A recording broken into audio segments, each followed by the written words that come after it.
Yeah, don't worry. The Colosseum is extended. Don't worry, folks. Link is right here.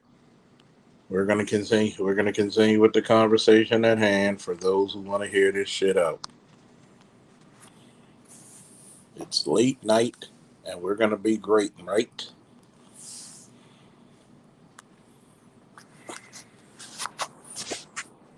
So, anybody who wants to get there, there's the link. We're gonna continue the conversation from AB's channel to here. Don't give me no bullshit. Don't give me no fucking sad times. We're here.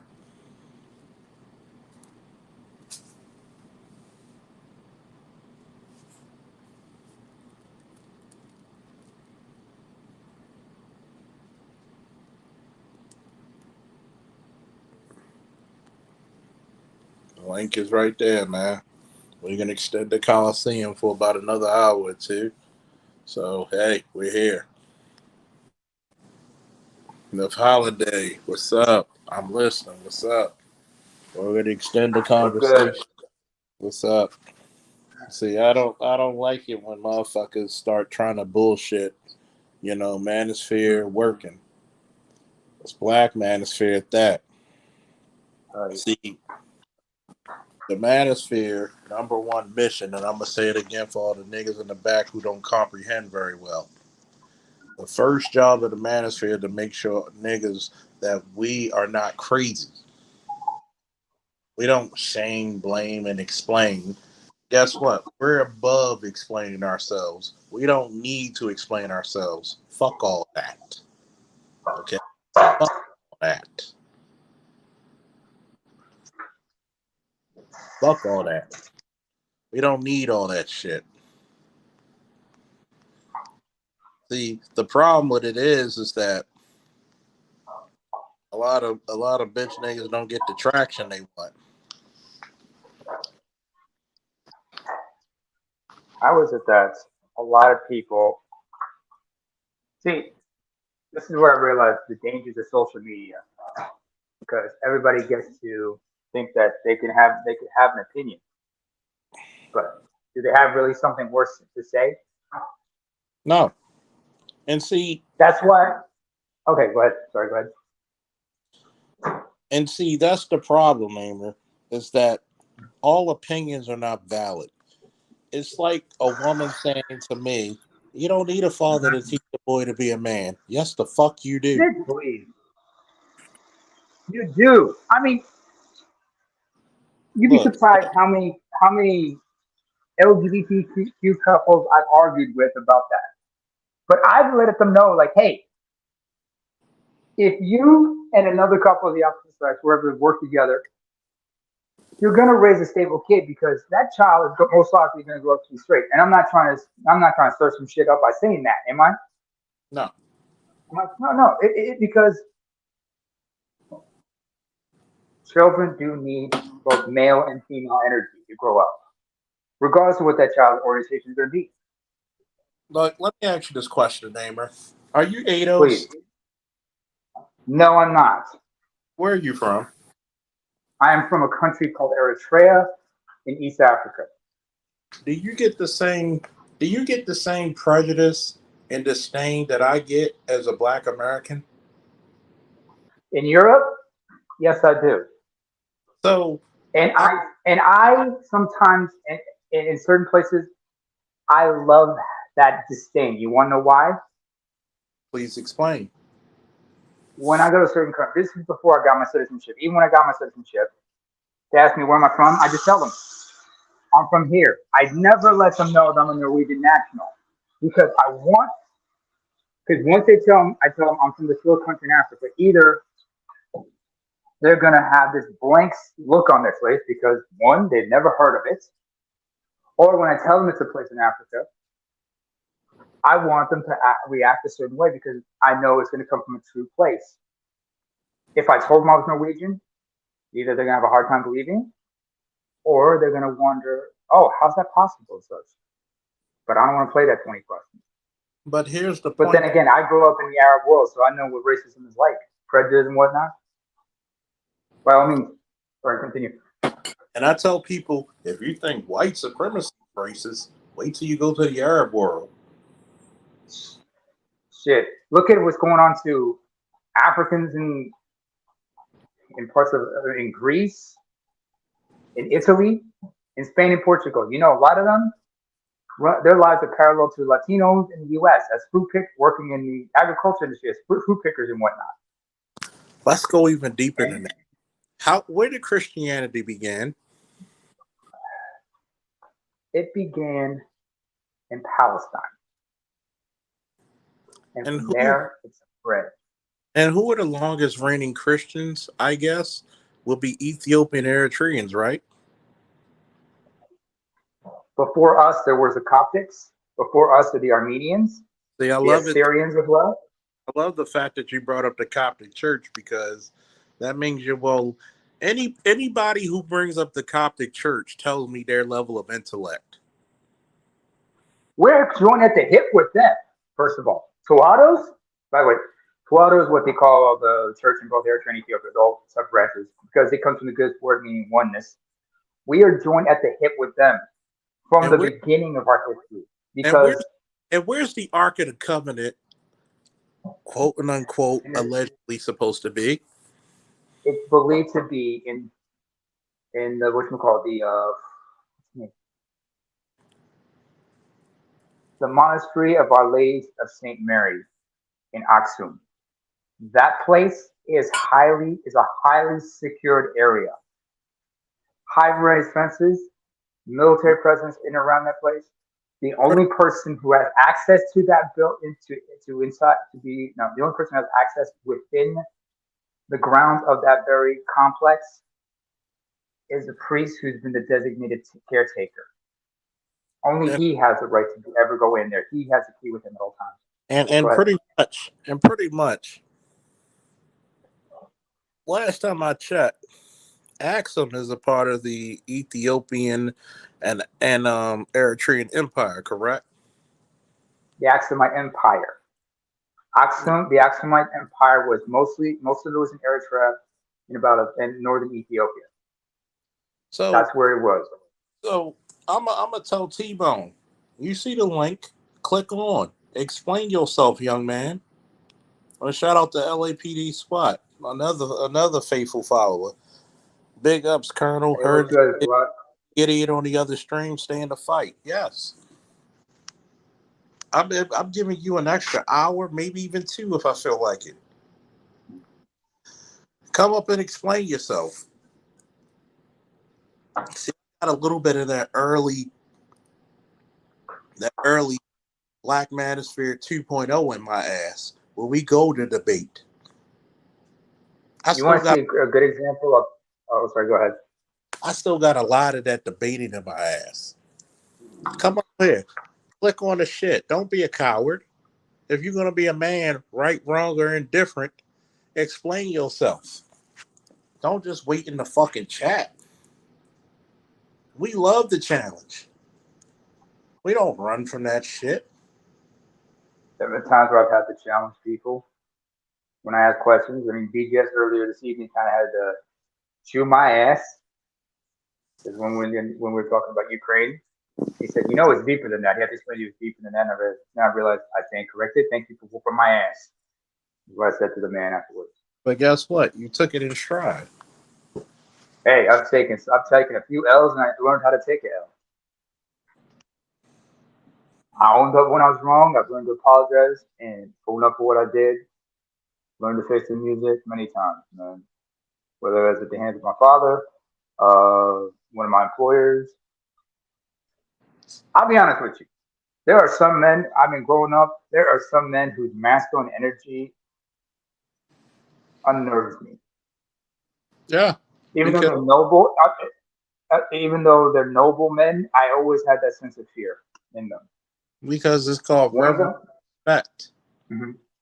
It's called reverent respect. Because number one, you can't talk shit to those men because those men will be like, "Oh, really? You think you know something? Show me what the fuck you know." No, but I would ask them questions. I mean, I remember when I was doing night school, I even showed my boss my grades from from college. Let him know I was keeping my grades up. One man I can give you an example of that, somebody whose energy kind of unnerved me, but made me fearful but respectful of him, was an uncle of mine.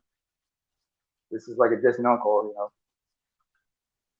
And I always told my cousin, I never made jokes about your dad because he always had this like energy about him. And this man is like 5'6", 5'5", 5'6". I'm 6'3". So my uncle, he was a veteran from the Independence War, but he was in the Ethiopian Navy before he switched sides. While he was in Navy, he learned how to box. My cousin, who lives in Toronto, was born and raised there. He talked about how, growing up in T-Dot, my uncle was a stern man, good natured person, but he always looked at you with a certain stern look, just eyeing you, like, yeah, what are you looking at? But he was just he was a very charming person, but he always looked at you like with a weird squint, like you were sizing him up. And so one time, a couple of teenagers tried to test him, and he knew how to box, and it was like Mike Tyson, just knocked him out. And he was in my cousin's ass every day when he was coming up, making sure that my cousin stayed out of trouble, and he was even there involved in him playing little league baseball and everything. But he's also an example of us what not to do because, my parents are generational, the boomers.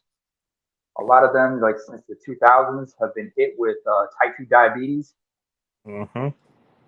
I mean, I got my cousins, I got friends and family whose fathers been hit with type 2 diabetes. Some who even You know what's leg funny? amputated. You know what's funny, Namer? Mm-hmm. We're literally across the pond, but how many similarities do we have to each other in our generation? I'm born April Well, 1st. I'm born April 1st. When's your birthday? September the 1st. And that is an important day in my people's history because September 1st, 1961, that's when the War of Independence began. You want to know something that's really important to me? That's going to be coming soon. That's going to be coming up soon. It's coming Tuesday, June 20th. That's Martyrs Day. That's our Memorial Day. Mm-hmm. And I know I'm going to be crying my motherfucker. I know I'm not. I'm trying to keep it inside, but I know I'm probably going to break down and cry or some shit like that. But I'm probably going to be letting it Believe it candle or and not, shit. all warriors do cry. Real men do cry. We may not cry in front of people, but we do cry, right? Man, back And home, when they got to be gathering, I've seen. I remember there were dudes who were just like when they went to like Patriot Cemetery. There's a cemetery in Asmara. I've got two uncles who were buried there back to back in 2003. I went there to bury them. I showed absolutely no emotion. Because for some reason I accepted it, but my relatives and I remember the wailing and everything there that broke everybody because both of them died like in their 40s and shit. oh yeah, and shout out to LAPD SWAT suggestions based on the feminine tone of that guy. Can you have a show masculine skull sets? See, here's the Skill set. problem. He meant skill set. Excuse me, skill sets. I'm sorry, but here's the problem. Mm-hmm. All warriors have a quiet confidence about them. That's the one thing I noticed in Colorado. When you had the little white boys who were Marines who never went to combat. Oh, I want to learn how to kill, kill, kill. I was in there with an army sniper. Cool dude, black dude. And I wish that we were on the same team because I wish I'd have had more interaction with him because when we sat at the table, I was like, we looked at each other like, yo, you are that cool. And we said that about each other. And we had an Yeah. Asian brother. He was Filipino. And he was a CB.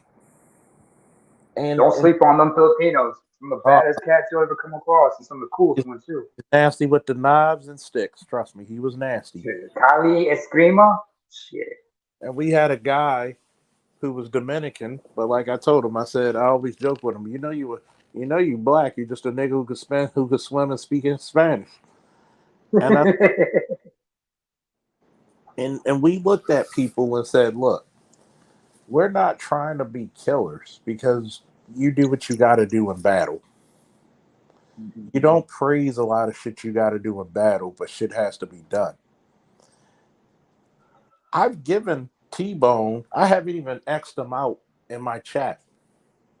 You have all the opportunity to come on the panel and speak to us like a man.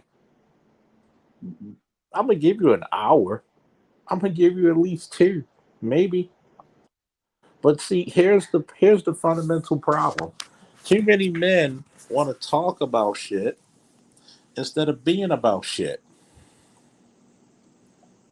When has SBE ever talked to shout out to Haru in the Apocalypse for the $10 holler? When have you ever talked to brothers and said, "Yo, this is what you need to be successful"? Guys like me and Namer spent 20 fucking years fighting terrorism on different fronts. Correct? Not with fighting terrorism. The Ethiopians were fighting terrorism. Eritreans, not exactly. But But you fought the independence because guess what? Your they independence, fought for independence. I served during the border conflict in between 98 and 2000. That was, and there are some things you had to do that you may not want to speak about, but I understand. There, now, it's more like, how many friends, guys I was in the academy with, yeah, who are no longer here with us, and we found out what happened and everything. And I'm like, and it's hard. you could say no, it was more like, you could say it's more like, like with Charles Senior. You get that little bitterness, Yeah, like we could have done better. I mean, I when y'all had to do with the insurgency, when you were down there and doing your tours, and what makes me sometimes feel you just bad, wonder what the fuck. what makes me feel bad is that I was in Iraq during a time when that soldier stood to fucking Rumsfeld, who was the Secretary of Defense, and was like, "Why the fuck you ain't put us in no armored vehicles?"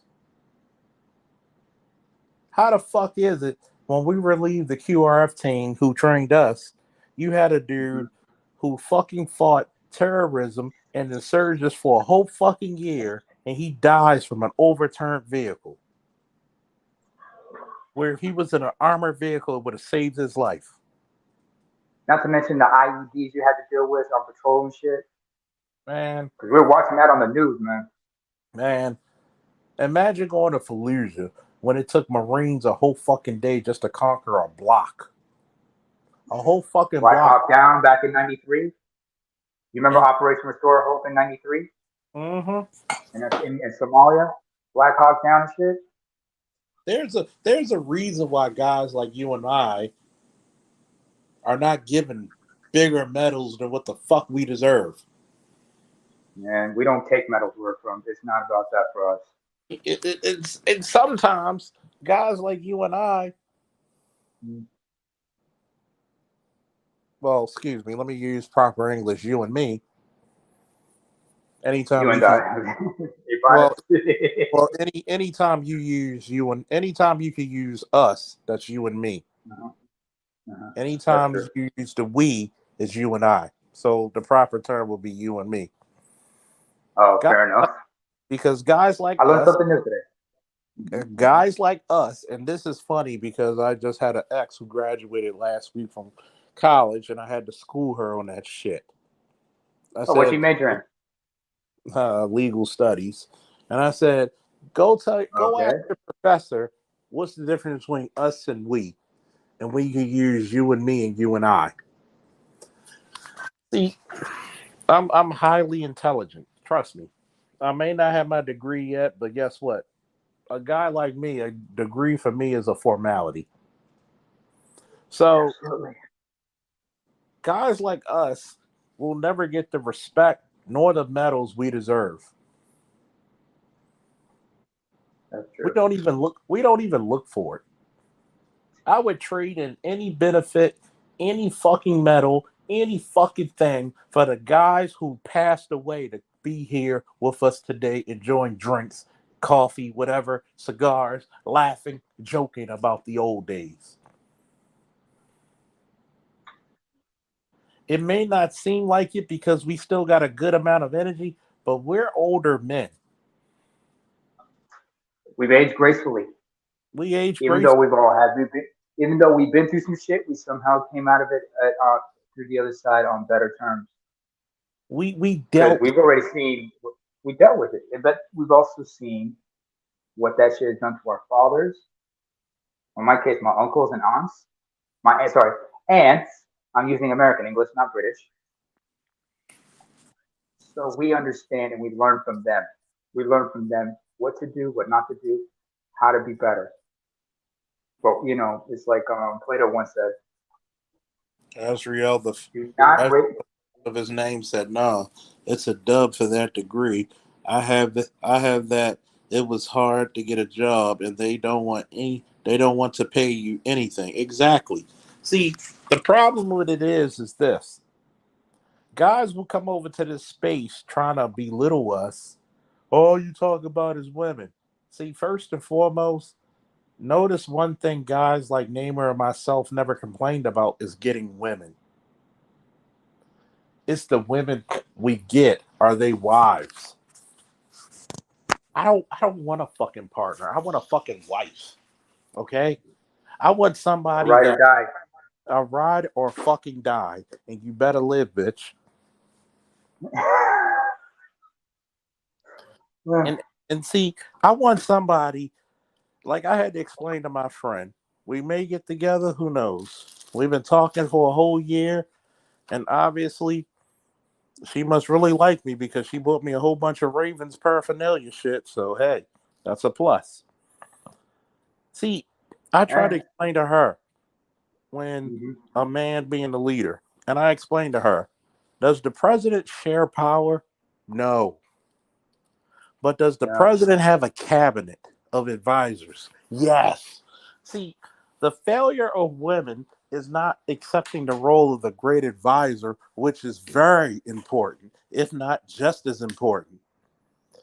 And I had to tell her, you do know if something happens to me if we were married, there's a there's a there's a line of succession, just like in a royal family. If something happens to the king, who's the next in line to take over the throne? It's supposed to be a fucking woman you trust to guide your sons and daughters to take the throne when they die. And if the child is not of age, however, you can have someone be a regent until they come of age. Say that shit But again. that should be. And if the heir apparent is not of age to ascend to the throne, what they will do is they will designate a regent to rule on that child's behalf until they come of age. And And see, what Azrael is saying here, hold on. I had to go back to my college professor and ask him to get a referral so that a law firm would at least look at my resume. exactly. Azrael, you have I can agree with you on that because this is a problem that's not just primarily a black thing. It's not solely an American thing. You see this in Canada. You see this also in Europe. People forget in November of 2005, there was a huge riots that were going throughout France, and I remember reading articles about that. And this See, was not the first time. In fact, there was a French film that came out in 1995 called Hate. Well, the English title is called Hate. It's black and white. and It I'm talks waiting. about life. Hmm? Go ahead, Come finish. again? Sorry. In that film, it talks about what's his name? What's his name? There's a French actor I forget. Tall, lanky. He was in Ocean's 12 or Ocean's 13, where he was doing all the capoeira stuff to avoid the lasers. Vinny something, I think his name. He Mhm. was in that film. Okay, let me find his name. Hold on. But in the meantime, continue what you were saying. And it's funny, right? Uh-huh. I'm holding this for all these SPE guys to come up here and explain themselves. Please come and explain it. Shout out to Sun is Hot Raw. We describes collective about taking action. Us describes collective independent of action. See, I'm looking. Come on. You see the link in the chat. SBE guys, come on and explain your shit.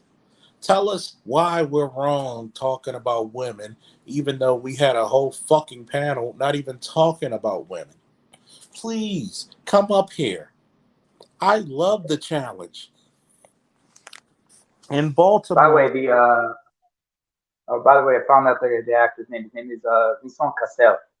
There you go. Remember that name? Vinny Cassel? Yeah. Vincent Cassel? Yeah, he And was in that film. La Haine in French. It's called La Haine in French, or Hate in English. It's a black and white movie from 1995 where see, he plays a teenager. here's the part about things that I had to tell my friends when they didn't agree with a lot of shit I said on my live streams. Anything Mm-hmm. I protect is not above my critique. Say it with me, I've folks. got friends. Anything above What? my protect, I will protect is not above my critique. Anything? Of course, you got to critique it because you got to make sure that when you're protecting it, they don't do anything that puts themselves in danger. Like when you tell your kids don't do certain things, or you at least teach them not to do certain things, or show them not to do certain No, things. no, I mean, nigga. No, no, nigga. You got five. You got 2 minutes to get on this fucking stream before I have everybody fucking time you out to next week. Stop that pussy shit and get on here. What's up, Mackenzie Mayweather? does Come this on up. individual's name Henri or Henry? Come on up. You want to say that we're zesty and all this other shit? Prove us wrong, nigga. I got enough VSO. I'm not even drinking VSOP tonight. I'm drinking XO, nigga. Come on up. Come Let's on not up. get red. Let's not get red. Come on. I got my associates for paralegal studies at Bronx Community and firms. Were looking for a bachelor's and they weren't even paying $25 an hour. I would have made more at McDonald's. This is around 2000. This is around 2017. Exactly. God damn, Israel. And come on That up. lets, Come on up. Come on up, that nigga. lets you Come on that up. lets you Come on, know please, exactly. niggas. Come on up, Henry. We already know you a weak ass troll. You don't got the balls to come up here and say it live. Come. See, there's a This is there's why we're told not to feed the trolls. This is why we don't feed the trolls. there's a reason why there's a fucking issue with bitch assness in this so-called sector. Okay? That's some bitch ass Mhm. shit. You guys blocking somebody you don't want to push or back or difference of opinion. That's why you SBE. No, nigga. I never blocked you. Matter of fact, I've told my subscribers not to block you, and you got 2 minutes to come up here. You got 2 minutes to explain yourself, nigga. I'm giving you the floor. You do Has the two see. minutes gone and went? Oh, we'll extend it to 5 minutes, nigga. I just want your ass up here. I just want you here because everything you say will dismiss me with that shit. You're not landing on shit, nigga. I'm like Goku. T-Bone, are you a narcissist? Because if you are, you can come on up here and get as much fuel as you want. That is why you're here. You want that narcissistic supply, don't you? It's a lot more stronger, a lot more potent when you come up close. Come on. I'm gonna Goku. I'm gonna skateboard on all your fucking talking points, and I'm gonna hit you right in the head with that shit. Oh my god. Oh my god. I want you to Los come up. Osos. Don't block them. Trolls don't have balls. You goddamn right, Master Teacher. They don't have the balls. They don't have the testicular fortitude. Thank you, Mick Foley, for that one. Testicular fortitude. Because number What? one, Do they even have the intestinal fortitude for that matter? I'm gonna say this for all the subscribers. Number one, if somebody talks about Ed's mother, hands and guns free. You bitch motherfuckers, I told you, and I warned you, you don't fucking talk about a man when his parents are deceased, or just, especially when they recently just lost him. That shows how much of a bitch Condolences to ass Ed. nigga you are. That shows how much of a bitch you are. You don't disrespect the dead. Any nigga that talks about Ed's mother, I swear to God, I will get my buddies in cybersecurity to get your IP address, and I will catch a flight and beat your ass. Let's not do that. Let's not go too far, Charles. Let's not Not, go not, too far. that's not a threat. That's a promise. Only cowards hide behind silence. Thank you, LA SWAT, for the $5. Hit the motherfucking link and explain to me when we weren't even talking about females. We were talking about real fucking life of what black men go through every motherfucking day. See, you want to talk about build? See, first of all, let's take my son. I'm the motherfucker that fought for him to get into the EMT program at his school, which is 65% female. 65? 60 fucking 5, maybe 70. I'm the motherfucker that took the Padawan, my godson, to get his private eye, security, special police, and handgun permit. He's commissioned by the fucking governor of Maryland to arrest motherfuckers before the age of 20.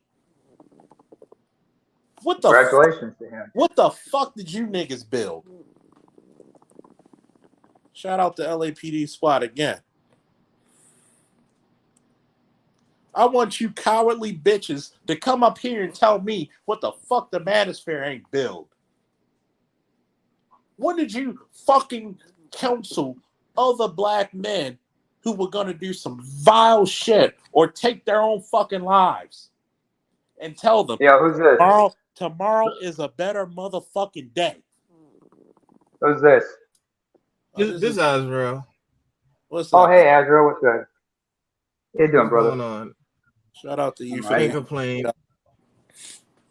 Yeah. Hey. Let me ask you something. First, how are you dealing with the frustration right now? With the what?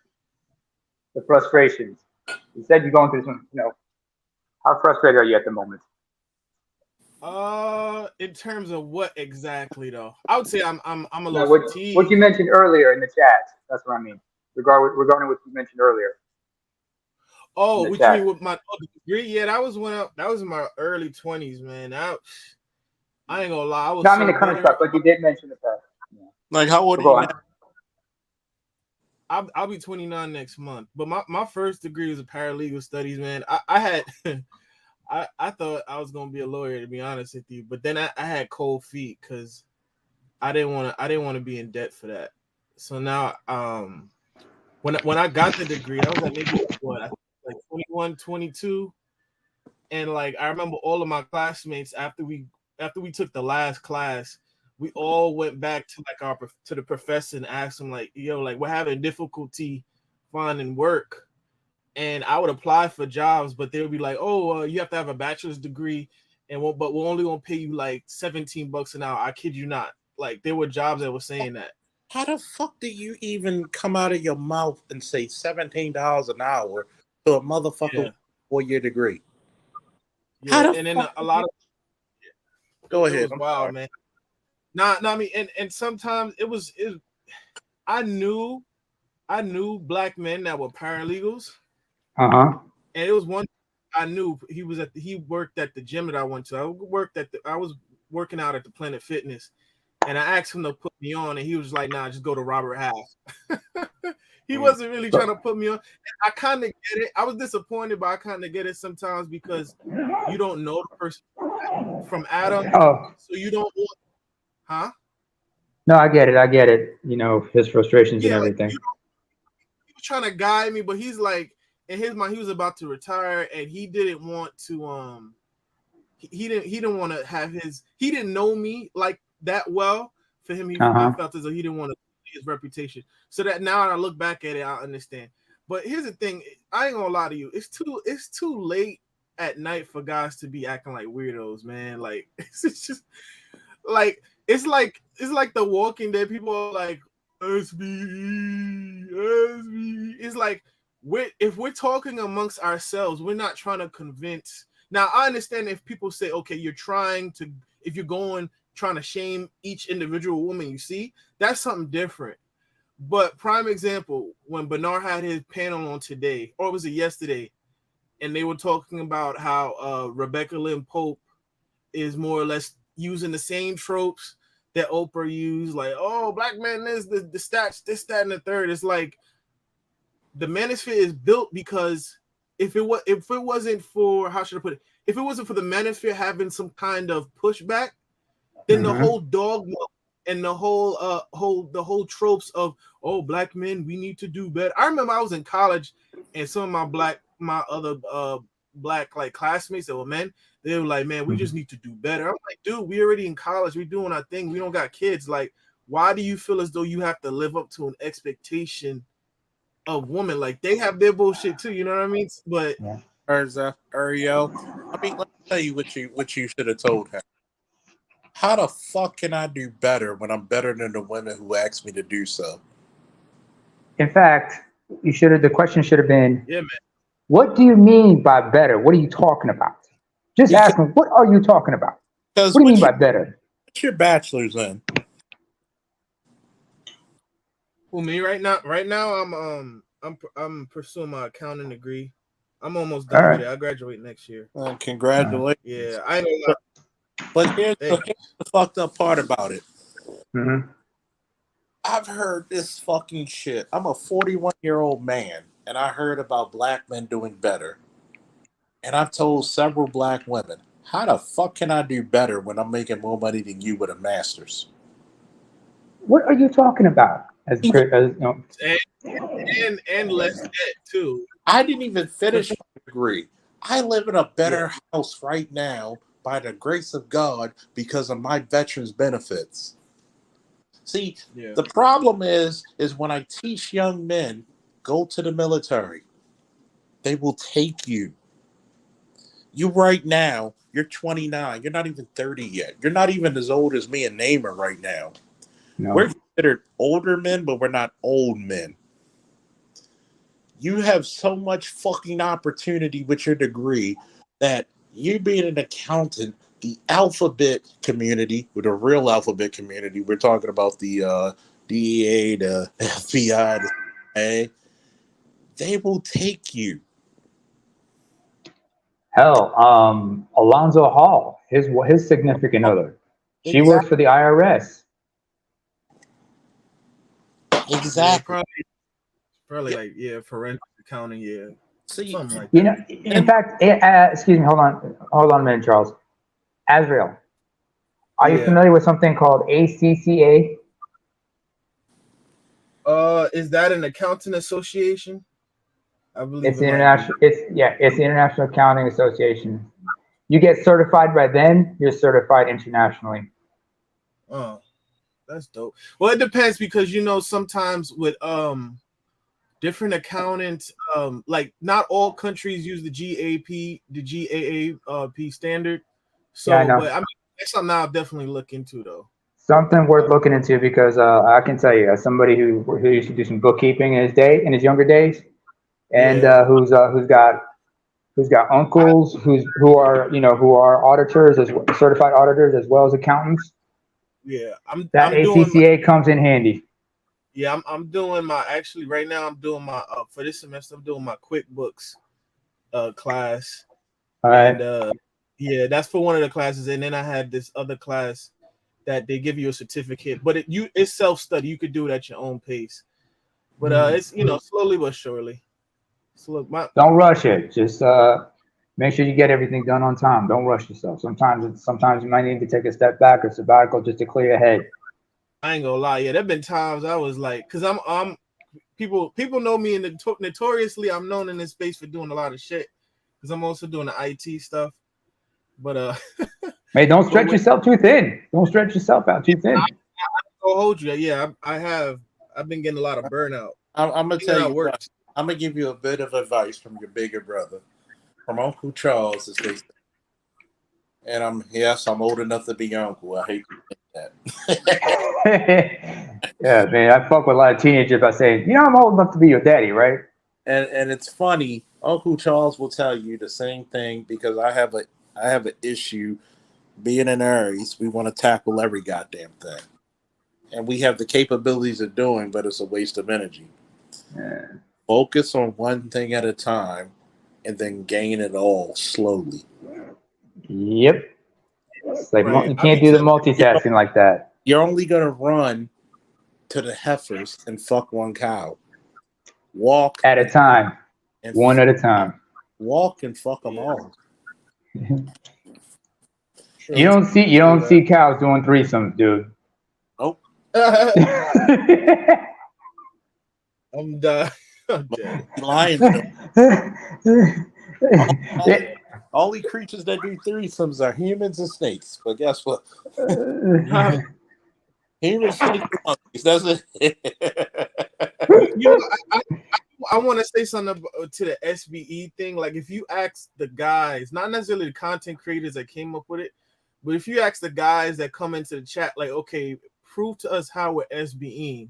We're not shaming anybody. We're just, it's like there's no woman here to scold, and it's like the dudes just come in there to troll off of, like there's some like mindless NPC kind of minions. It's weird. Like, I don't know, and the space got a little bit more gossiper too. Which Gossipy? Too much yeah, I'm gossip? feeling it. I was telling Bernard that too, like the whole thing with David Carroll and like, oh, sending. I'm gonna show you these text messages that he sent to Crystal Karazin, and we gonna have a whole stream on it. I'm like, I wasn't really feeling that You because gotta understand. I was up there listening to I almost came on the stream with Bernard Riley. Hmm. See, I come from the early days of Manosphere 2.0.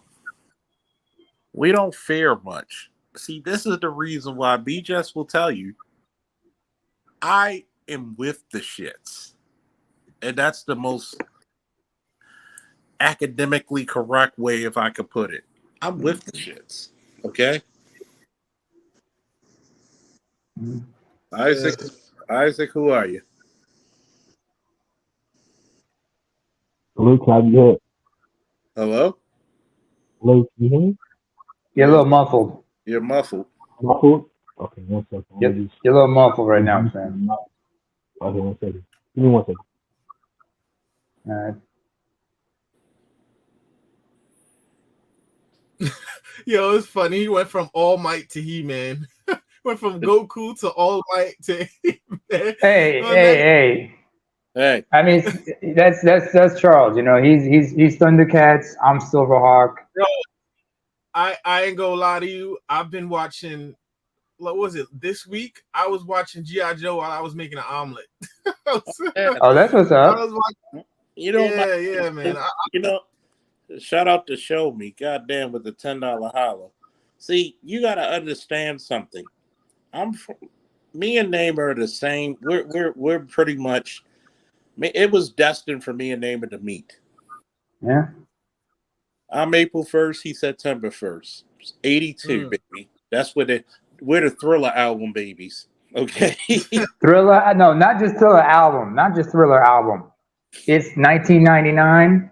Oh You yeah. also had was Marvin Gaye's Midnight Love? No, Midnight Love came out that same month, that same year. Also, Ludwig had dropped an album that year.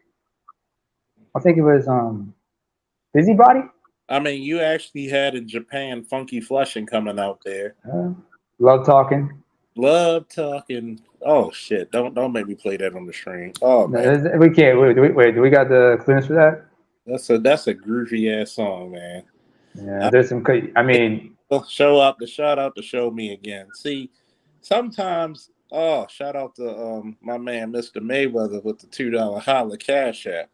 See, thank you. hit the cash app, hit the super chat. See, you gotta understand something. People don't understand why I have such a bromance with Panthro. Look at this dude. He's lifting a thunder tank, which is the size of a tank, with people on it, and said, "Get the fuck off my shit." Boom. And guess what? He has super strength, Central but he's also the smartest Thundercat, voiced by facts. Earl Hyman, aka Grandpa Huxtable. So that's Now, why. What's the dude that he used to go toe to toe with the saber tooth dude?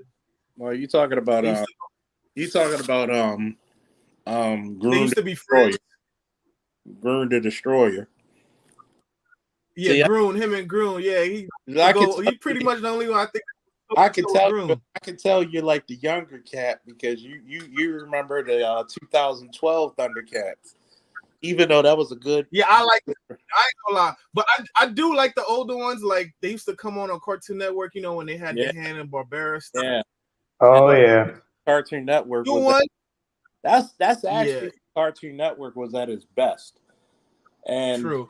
when they had the Justice League, they had Dexter's Laboratory, the Powerpuff Girls, and see Johnny Bravo. Johnny Bravo, and see you got to understand something. When we had cartoons, it was about masculinity.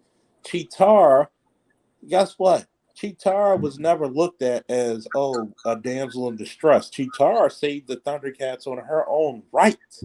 See, this is the funniest thing about it. Not one motherfucker who was in the 80s of cartoons ever looked at Cheetara as, oh, that's the weak bitch. No. No. And she wasn't insufferable either. She knew how to No, balance herself. She didn't. she knew how to balance it. She was the feminine entity that you hope to see in a wife. Because Yeah, guess what? There was an episode when she saved Tiger's life when he went through this cave that made him rapidly age. And she said, I'm going to go get my brother. That's what the type of women you want. When he's down, you want that woman to say, that's my brother, that's my husband, that's my father, that's my son. He's going to be great. That's the type of shit you want. The women who's going to push you to be better. The ones who inspire you to be better. Exactly. Men build society, women give inspiration. You know what? There's somebody we got to talk about this regarding something like this. It's Master Sergeant Eric Ingram over in Finland. I haven't heard from him in a while, but his wife, she's Finnish, and when it came to his son, like he talked about, like coming from a traditional society of her own, she understood that he had to raise he had to teach their son how to be a man, but it was important for her to push him in that direction and teach him how to be tough from a young age, because he couldn't just she knew that Hold on, Namer. Ray, go back uh, out and come back in because it's not letting me bring you up. But go ahead, finish, Namer. but like I said, she understood, first of all, one, she has a biracial child with a man of a different race. So that's even more challenging. But the fact that she understood the importance of making sure her son wasn't weak. He had to be strong. He had to be tough. He had to be masculine. So she had to make sure he was around his father as much as possible, and around the men of the family as much as possible. Because that boy needed to understand what it meant to be a man. And she also knew that there were times where she couldn't talk to him. That was Sergeant Ingram's position. And he knew how to talk to his son because he could relate to his son, not just because, he's a man, but also as a black man living in Finland and the challenges he's going to face. Just like his father had some challenges when he was living there, when he first came to Finland. So those type of women understood that position. My mother, she had to be tough on me and my brothers, as well as my sister, because we had to learn how to be self-sufficient, self-reliant on ourselves. And that wasn't hard for us because I asked my mother, can you show me how to do this and that, and the third, so I can learn to be sufficient. so I wouldn't have to rely on anybody. And she took a lot of pride in making sure her sons could be, well-rounded. But she also understood the importance of me being around men. So I was usually around my uncles. If I couldn't do it with my dad, I was usually with my uncles, talking to them, especially the younger uncles, because they were closer to me in age. They could talk to me and make me understand, realize this, that, and the third. So those type of women we need, women who not only they don't go like, you got to be a man, do better. They push you. They push their sons to be better. They inspire their men to be better. And they're always that ride or die, the ones that got their man's back. Because, we always talk about moms. Everybody praises the mom, but how many people praise dad? Especially considering it's after midnight, it's Father's Day. I mean, Azrael, have you contacted your father and said Happy Father's Day yet? Azrael? Charles? Sorry, man. Apologies. I was away from the computer a little bit. All right. Repeat what you said. For some reason, it's not letting me pull you up, Ray. Try it again. But keep talking. I asked you guys, considering. Yeah. Okay. Hold up, Isaac. Oh, no. Like I asked each of you, if you guys know your fathers, have you got a chance to contact him and let him know Happy Father's Day? Because today is Father's Day. I spent yesterday with my father. Well, yeah, happy Father's Day to you guys. I'm not too close to my dad. I don't people that know me in the space be like, oh, you hate your dad. It's like, no, I don't hate my dad. I've cut off people that I feel as though if they're not progressing or if they're not in alignment to where I want to go in life, then I don't see the need to be surrounded by them, So like prime example, my dad personifies like he's a Jody boy archetype. Like he still sacks his pants in his 40s still, so he's the whole thing. Yeah. Wait, how old are you? Wait, you're 29, right? Yeah, he had me young. He had like what 16? Yeah, my parents had me. Okay. Yeah. Oh, okay. Yeah, I'm a type of person like, how should I put it? I feel like I'm Jordan and he's like LeBron. I got a little dog in me, and he don't got that hunger in him like I do.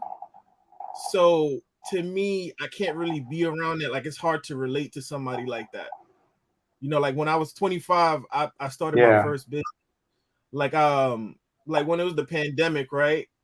Like we got laid off, what happened, but we still kept the job. But like they had like a thing going on for DoorDash where it's like if you do 100 deliveries, this is in the summer of 2020. It was like, okay, if you do 100 deliveries, you get $1,000.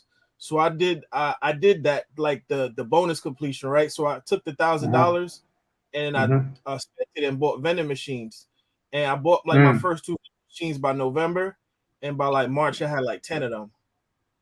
So like and then at the time, like I said, I was always burning out, always doing it too much. Sometimes I was I was working overnight, going to school, and I was running a business. I was probably getting like 3 hours of sleep every day. See right there. People always say I'll rest when it's my time to die or some shit like that, or they say sleep is a cousin of death. But I'm like, hey, you can only go without sleep, a limited amount of sleep for so long. Because eventually it's going to come back to catch up to you. Yeah, no, for real, it was, and I was getting, it was bad to the point. But I was thinking, who inspired me? Like Warren Buffett. I was trying to be like the next Warren Buffett because he actually made money. He bought his pimp when he was young, like super young, before he was a teenager. He used to go door to door and sell like gum, and then he took that money, and then eventually when he's like a teenager, he bought his first he bought a pinball machine, and then he was collecting a lot of money off of that. And he didn't initially, he wanted to go straight into business, but his dad told him like, no, go to business school first. And that's when like everything accelerated because he had the passion or the drive, but he just needed to know the techniques to it, right? You need the knowledge and the information. I was on that Warren Buffett tip. Like I was trying to do it. trying to make money quick, you know. But See, yeah, you were rushing. You were rushing it. That's what yeah, happens when you rush. You want to get everything done in a certain amount of time and whatnot, and it almost got you. But what you said about you and your father, that's understandable. Not everybody has the best relationship with their fathers. Me and my father, we didn't always have the best relationship, but when I left home, our relationship got a whole lot better because I got some time to be away. Because you never notice, like, some people are so alike that they can't be around each other. I feel you on that. Uh-huh. I think maybe I get on my mom's side. I would say if you were to split it for me personally, I think I got like 30% my dad and 70% my mom.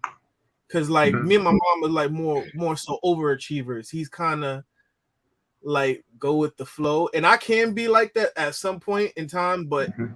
it just I know life is not, especially as a black man, like life Yeah. like it's either you're gonna pull the bull by the horns or you're gonna be a piece of driftwood.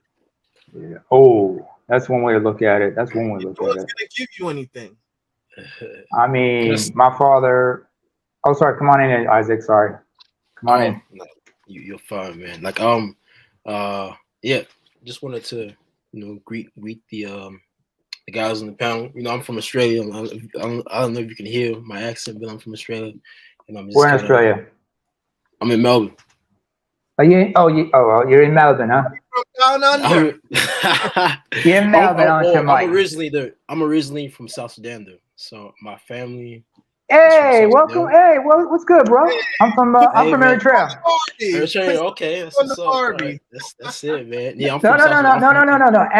Azrael. Okay, He's no, he's South Sudanese originally. from South Wait, Dinka, Sudan. Yeah, Noor. What are we talking? I'm Noor. Noor. Okay. Yeah, we got Right. there also ethnic Noors in Ethiopia as well. So yeah, I know Gambella, what you. Okay. West Ethiopia. I'm from Nasser, which is the upper Nile, but yeah, I got people in Gambella, West Gambella, that's the Ethiopia. region. That's the region that where the 100%, Noors are the ethnic dominant, the dominant ethnicity there. It's 100%, right on the border with 100%. But South yeah, Sudan. right. Yeah, Yeah, I got a homegirl exactly. from Gambella, so yeah, I know that shit. Hey, I'm probably related to her then. I got a lot of family there. Ah, So. But up here in Scandinavia, you'd be surprised how many there is. But yeah, oh yeah, no, I have family in Norway as well. So okay. yeah, we're all over. But yeah, I just wanted to kind of wipe my feet in and just be cordial because I've been following the Manosphere all the way in Australia for a minute. All right. BGS, Charles Faulkner. Like I've been just kind of dipping in and hearing the Mm-hmm. content, and it's kind of contextualized a lot of things. And you guys are talking about your fathers, like I have obviously my dad's African, so I can relate to you, sort of growing up in a liberal country. Mm-hmm. Because I was born in Australia, so I grew up in Australia, had a liberal education, very Mm-hmm. so I was kind of socialized with that worldview, and like I didn't really understand my father like that. Like I'm like, why is he so, harsh on me? Like I'm like, why can't he just relax? Like I thought a lot of his parenting methods were kind of antiquated, but Nah. then I kind of went out into the world and I saw how the world really was. I'm like, okay, now I understand. And then interacted with the manosphere, Mm-hmm. and like it kind of made sense. I'm like, okay, yeah, my dad was completely justified in some of the methods he put me through because I'm Mm-hmm. like, yo, this real life, is like life is real, So I Yeah. completely agree with you, Nemo. Having Isaac, an African father. Go ahead. Huh? no, I didn't mean to cut you off. You can continue. No, I go just wanted ahead, to bro. ask you a question though. So Sure thing, man. I watched the video. I don't know if it was from Jubilee about like it was showing like the dating on social dynamics between like the Australian youth. Is it really a lot of the young people in Australia, or would you agree that they're like a bit more socially awkward than usual? I wouldn't. I mean, depends. I mean, I don't think there's not much. I mean, depends where you go. Like Mm. yeah, there is definitely that aspect of it because I'm Gen Z. I'm 23 years old, so yeah, you definitely have those socially awkward people. But I wouldn't say Yeah. it's that bad because Australians are known for their sort of welcoming spirit, and everybody kind of Yeah. just it's just a good time, So it's Yeah. not that bad out here. But yeah, there's definitely Mhm. pockets of that because we're Gen Z, so we grew up on social media, COVID as well. Mhm. I'm in Melbourne, so we were literally in the house for like a year. We couldn't even leave it. Like the government told us you can only leave the house for about 30 minutes to get some fresh air. And Oh like it was that wow, bad. yeah. Yeah, it was that bad. We were like the most locked down city in For the whole world. us, it So our wasn't that generation, bad, but yeah. But I can bro, understand it your was bad. generation It because was I'm a bad for us. millennial So I mean, myself. I was 21 years old. I think I was Mhm. 21 years old when it happened. So when Yeah, you became as a soon man as that day. You entered I was manhood at that day. listen, I was in the house for 2 Mhm. years, 20 in the prime of my life, man. I'm just trying to chase girls and they say you can't leave the house at all. So you could imagine after COVID, Mhm. it was a fuck fest. Excuse my language. Like everybody was loose. The women were just willing to give it to anybody. Like it was crazy. Yeah. You go to the Can beaches, you you go to blame them? Could you blame them? right. Because It everybody, was it's because everybody once they came out of the lockdown, a lot of the women had what we call the proverbial 7-year itch. exactly. So it was like, and I came out. I was 22 Okay. when the lockdown Yeah. was over. Yeah. So I was out there and I saw a lot of things. Like it was it Hmm. was literally Freaknik. Like I mean, I've been looking at the Freaknik content. It was literally that. Excuse me. Put a You pause. go out there, Put a pause. yeah, white girls, Asian, like it Hold on. was everybody Hold on. was Hold on. Hold on. Hold on, Isaac. Hold on. Put a feather in that. I'm gonna tell you niggas the last time. My moderators have free reign to anybody who talks about Ed. Ban them, and matter of fact, don't just ban them. Click on the link and put them in for harassment and get their shit banned. Because God knows when my boy finishes fucking cybersecurity, I'm gonna make Hmm. fucking unholy jihad. Yes, I know what jihad means. Crusade. Holy crusade. I'm gonna make an unholy jihad to fucking personally make sure I find your EP addresses. And don't worry, because I have a lot of guys who love my channel who are IP and internet and cybersecurity experts who are willing to do that dirty work. All right. But continue. Isaac. Yeah. Just to piggyback on Isaac. Isaac, first of all, your father, how old is he right now? Is this a he's how about to old turn is he? 60 this he's about to turn 60 this year. Okay, he's a Gen Xer basically. Let me explain something about that. No, I think he's a baby boomer. He might be a boomer. No. Gen X, a lot of the Gen. He was born in 63. Okay, there's that confusion because Approximately, to be honest, let me be honest, approximately around 63 because he was born in the village, so he doesn't really have his. He wasn't born in no birth Boston. certificates. A So lot of them didn't. 62. Yeah. Right. So he's around. Yeah, he's around what 63. Oh, sorry, he was born in 1963 officially on his birth certificate, but give or take a couple years, because my parents, they were born in the 50s. Right. And understand that your father is the first generation who fled home, right? Your parents, they had to flee. Yeah, so I can understand. My dad was actually, which is like, because whenever I tell people I was born in Australia, because a lot of South Sudanese people in Australia, they came in the early 2000s, mid like 2010, 2011, around that era, But I was actually born. I'm 23. I was born in '99, and so when I tell people I was born in Australia, they're like, "What? You were born in Australia?" Because my dad was literally the third. He said he was the third South Sudanese immigrant to come to Australia. So we've been here for a while. He came in 89. So when he was 23, so he was a young man.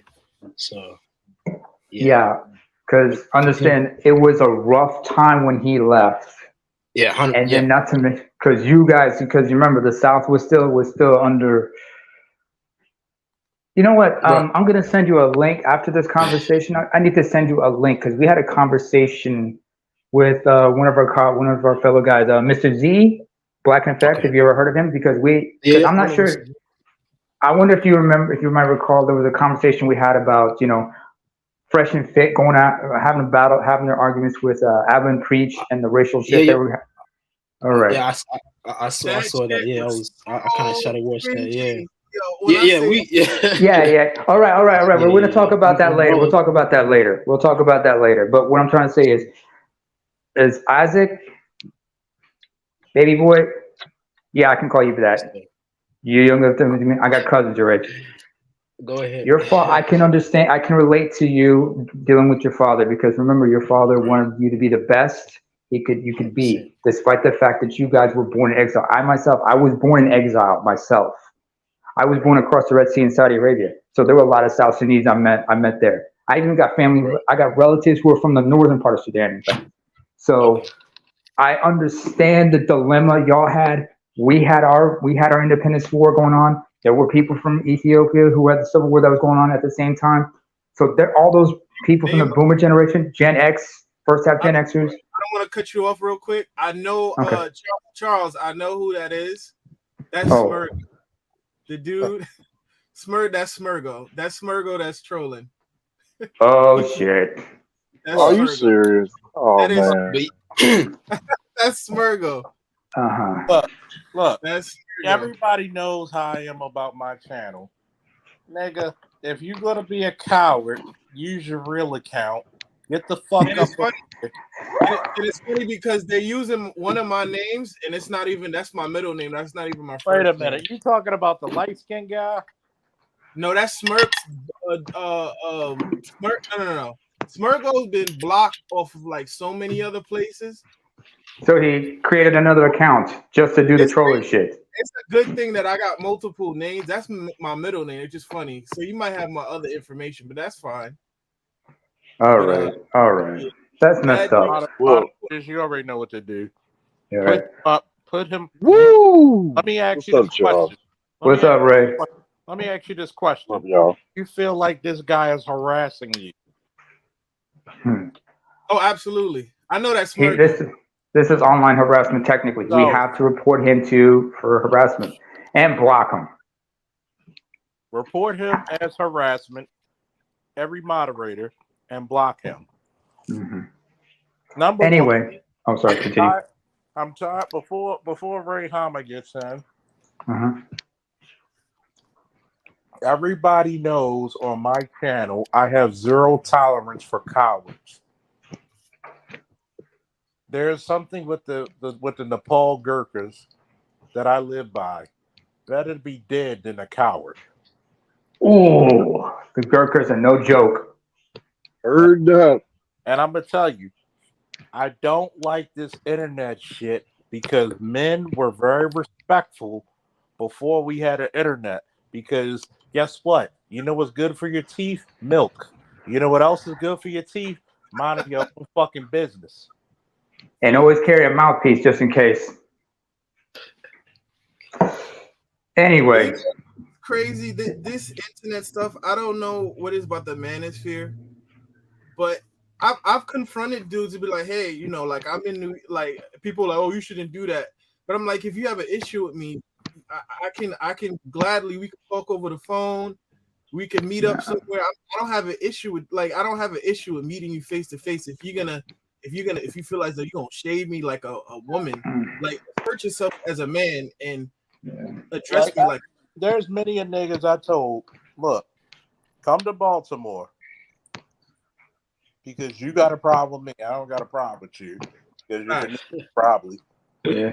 Well, I'll let you pick MMA gloves or boxing gloves. What's up? What it do? Mm. Since everybody says I got a Baltimorean accent, what it do, my nigga? What's up? Yeah. I'm gonna tell y'all something right now. If you If feel I'm in Charles, nigga, if you feel froggy, jump. Facts. I'm gonna be honest with you guys. Come on, neighbor. Okay. Okay. I tell a lot of people this. I'm cool as the other side of the pillow. I'm cool as air conditioning, AC, and a fan. But I bet you one thing, you won't be disrespectful face to face, nigga. I'm gonna tell you one thing about it. I'm gonna be at motherfucking BlurCon from that Thursday. Matter of fact, probably that Wednesday to Sunday. I'm the director of security. Uh-huh. I'll go into a nice room where we're isolated, or we could go into a back lot or a park. Do what you need to do, motherfucker. Matter of fact, before that, I'm in Baltimore, Maryland. And I'm sorry. could I meet up just want to know. Can I? Yeah, go ahead. Sorry, I'm can I Charles. just? we I, could go at uh, any we could go to any fight gym because I know damn near almost all of them. Go and you could Understand that Charles is being a gentleman about this. we could settle this like some old school 1800 gentlemanly shit. Matter of fact, if fucking Theodore Roosevelt wasn't so racist, we probably get along very well because I recognize of being part of a manly, strenuous life. Shit. Stop it! I believe I'm the last generation that we go to the backyard and settle fights. Let's take it outside. Let's take it Facts. outside. Unfortunately, Mm. can I Uh, just jump in real you know, I was quick? gonna say this. And yeah. I was gonna just say one thing. You know, like that really stopped because I'm 29, right? But that really stopped like around high school age for me. Because when I was in junior high school, you had beef with somebody, you guys fought it out, and then there was a mutual level of respect afterwards. You never had no beef after that. You just got it out of your system. And if that person had beef with you or you had a problem with that person, you guys duke it out, and then whoever wins and loses, there's a certain level. At the end of the day, is a mutual level of respect. These dudes, That's good. That's good and cool. Yeah, go ahead, bro. no, I'm just saying these dudes. They don't. You could a lot of these. This it's just too many feminine trolls in the space to the point where you address these dudes like, hey, if you got an issue with me, come and holla at me. Shout out And to It's that blue chip is inside of them that they're defending. You know what I mean? And you got to be ready to beat them down. And the shout thing out is, shout what out I'm tired. Go ahead. shout out to Azriel and Namer, and also my man Son is Hot Raw from the other side of the pond, good old British bro. And see, I didn't realize this, but my channel has gone international. Thank you for all who are international brothers. But guess what? I'm a downhold old Baltimore nigga. Yeah, we At know the that. We figured that much. nigga, I will the say this though. reason I will why say this though. I'm gonna say this. The Mhm. reason why Americans don't speak with a British accent is because of Baltimore, nigga. Uh, Uh, oh man. But no, So, what I was gonna so say was I'm gonna I hear my tell you how boy. tough we are. We held back I, the I fucking British Armada in the ooh, fucking Fort fucking McHenry. Fort McHenry. Okay? So if you niggas really think that a motherfucker who loves history as much as I do is gonna be scared of a nigga, I cut my teeth with fucking people who fucked me up in a wrestling room, a boxing ring, a jiu-jitsu Ugh. class, and an MMA cage. But guess what? I became the fucking I went from prey to the fucking hunter very quickly, my nigga. Mhm. Don't see the internet made heroes of you cowards. See, I come from the old motherfucking school. Well, you gotta prove it to me, baby. Guess Funny what? thing is, I've unloaded guns so I could beat a motherfucker down with my fist. ooh, See, this whole shit, and excuse me, fellas, because I'm gonna let y'all get back to your conversation. That's why sure. sometimes I'm muted. But I gotta put this out there. Mhm. There's a lot of motherfuckers I've met. Just like people talk about, DC. DC's built like a fucking defensive end. A lot of you niggas don't want to see him who got called internet beef with DC. As soon as you see him, a lot of niggas straighten the fuck up. You be yeah. surprised, like Dr. Dunbar, 6'3". A lot of motherfuckers don't realize how big and how tough motherfuckers are off this internet. Look, Yeah, and that's the thing, I, man. Like I can't stand it. Dr. Dunbar's a fucking Wolverine. What are you talking about? I, You University of gotta be Michigan, you Golden gotta Glue. be that big in order for cats not to want to try you, not to want to mess with you. You know what I mean? I Because let the me put it to shorter you this guys way. always get messed with the most. I spent I my father could tell you the story of what happened in basic training. I took the biggest motherfucker in the company and whooped his ass. And I was only 170, 180 pounds, and he was 230 and 6'3". At 5'7". You 5 foot. I was 5'8", 5'9". I'm 5'10" now. Wait. We talking about you? We talking about Charles Senior here? And Charles Singer's about 5'8". Okay, because you said something like that. 5'8", 5'7". You gotta understand, he was Mhm. knocking out fucking redneck white boys out in the Vietnam era fucking Marine Corps. This is back in the 70s, folks. I come from a long line of ass whoopers. In the fucking 20th century, if you had a war, it was a Faulkner in it. Okay, from Ooh. granddaddy to great granddaddy, and maybe even beyond that. Uh, Hell with cowards very. Guess what? I have more respect for a guy who fought his ground and lost than a nigga who want to sell wolf tickets on the internet. Yeah. Shut the fuck up. Keep both, and do me a favor. Keep both my name and my dick out of your mouth, you cowardly bitches. Could I add this? Because Now you may finish the conversation. come on folks. in, Isaac. Come on in, Isaac. You want to say something? no, And it appreciate it. also No, goes. It I just also wanted, goes for you emotional bastards with guns. right. I mean, I just wanted to add this because like I said, I'm in Australia, so I've Yeah. been following the manosphere, specifically the Black Manosphere, for the better half of Mhm. a year now. So, like this whole SBE nonsense and all these trolls, like I think you guys should just treat them as sort of inconsequential. Like they don't really matter. Because I'm here in Australia, and like I kind of the way I got into the manosphere was through Rum Wills. Oh, Rum Uncle Wills. Rom? Yes. Uncle Ron, Good right? source. So I came here as an 18-year-old coming out of high school. I'm like, I gotta sort of Hey. as I'm trying to learn the game. So I went to Rum Wheels, and then from Rum Wheels, I kind of found BGS, and then BGS, Charles, Mhm. Mrs. E, and I'm just Rosa Report. Like I'm in the manosphere for real. So like I know a lot of the talking points, and I've kind of acclimated myself and sort of done the due diligence to sort of learn Yeah, you've done as well. much as I can. Right. So like now that I'm here and I'm like I've kind of sort of adopted a lot of the ideologies that I've learned through the various spaces that I've traversed. Mhm. And then I kind of go into general society in Australia, and I'm hearing, Aussie kids, I'm hearing people parrot the exact same talking points that you guys have developed within these spaces. I'm like, yo, these guys are really sort of shifting culture, and it's 100 people, 200 people in the live stream, and you guys think you guys are just doing something small, but I'm in Australia and I'm hearing guys that are parroting exactly the same talking points that you guys have developed here. Because like I said, I've been here. I went back and I listened to all the live streams. I listened to the panels, and then I'm hearing the exact same talking points. So for you guys, I just want to say from somebody from the outsider looking in, and somebody that's actually seeing on the ground the impact of some of the work you guys do. Don't even concern yourself with the trolls and people who are telling you guys that you guys are just talking about women and you have no impact and you guys are like, nah, it's really changing the whole of the Western world.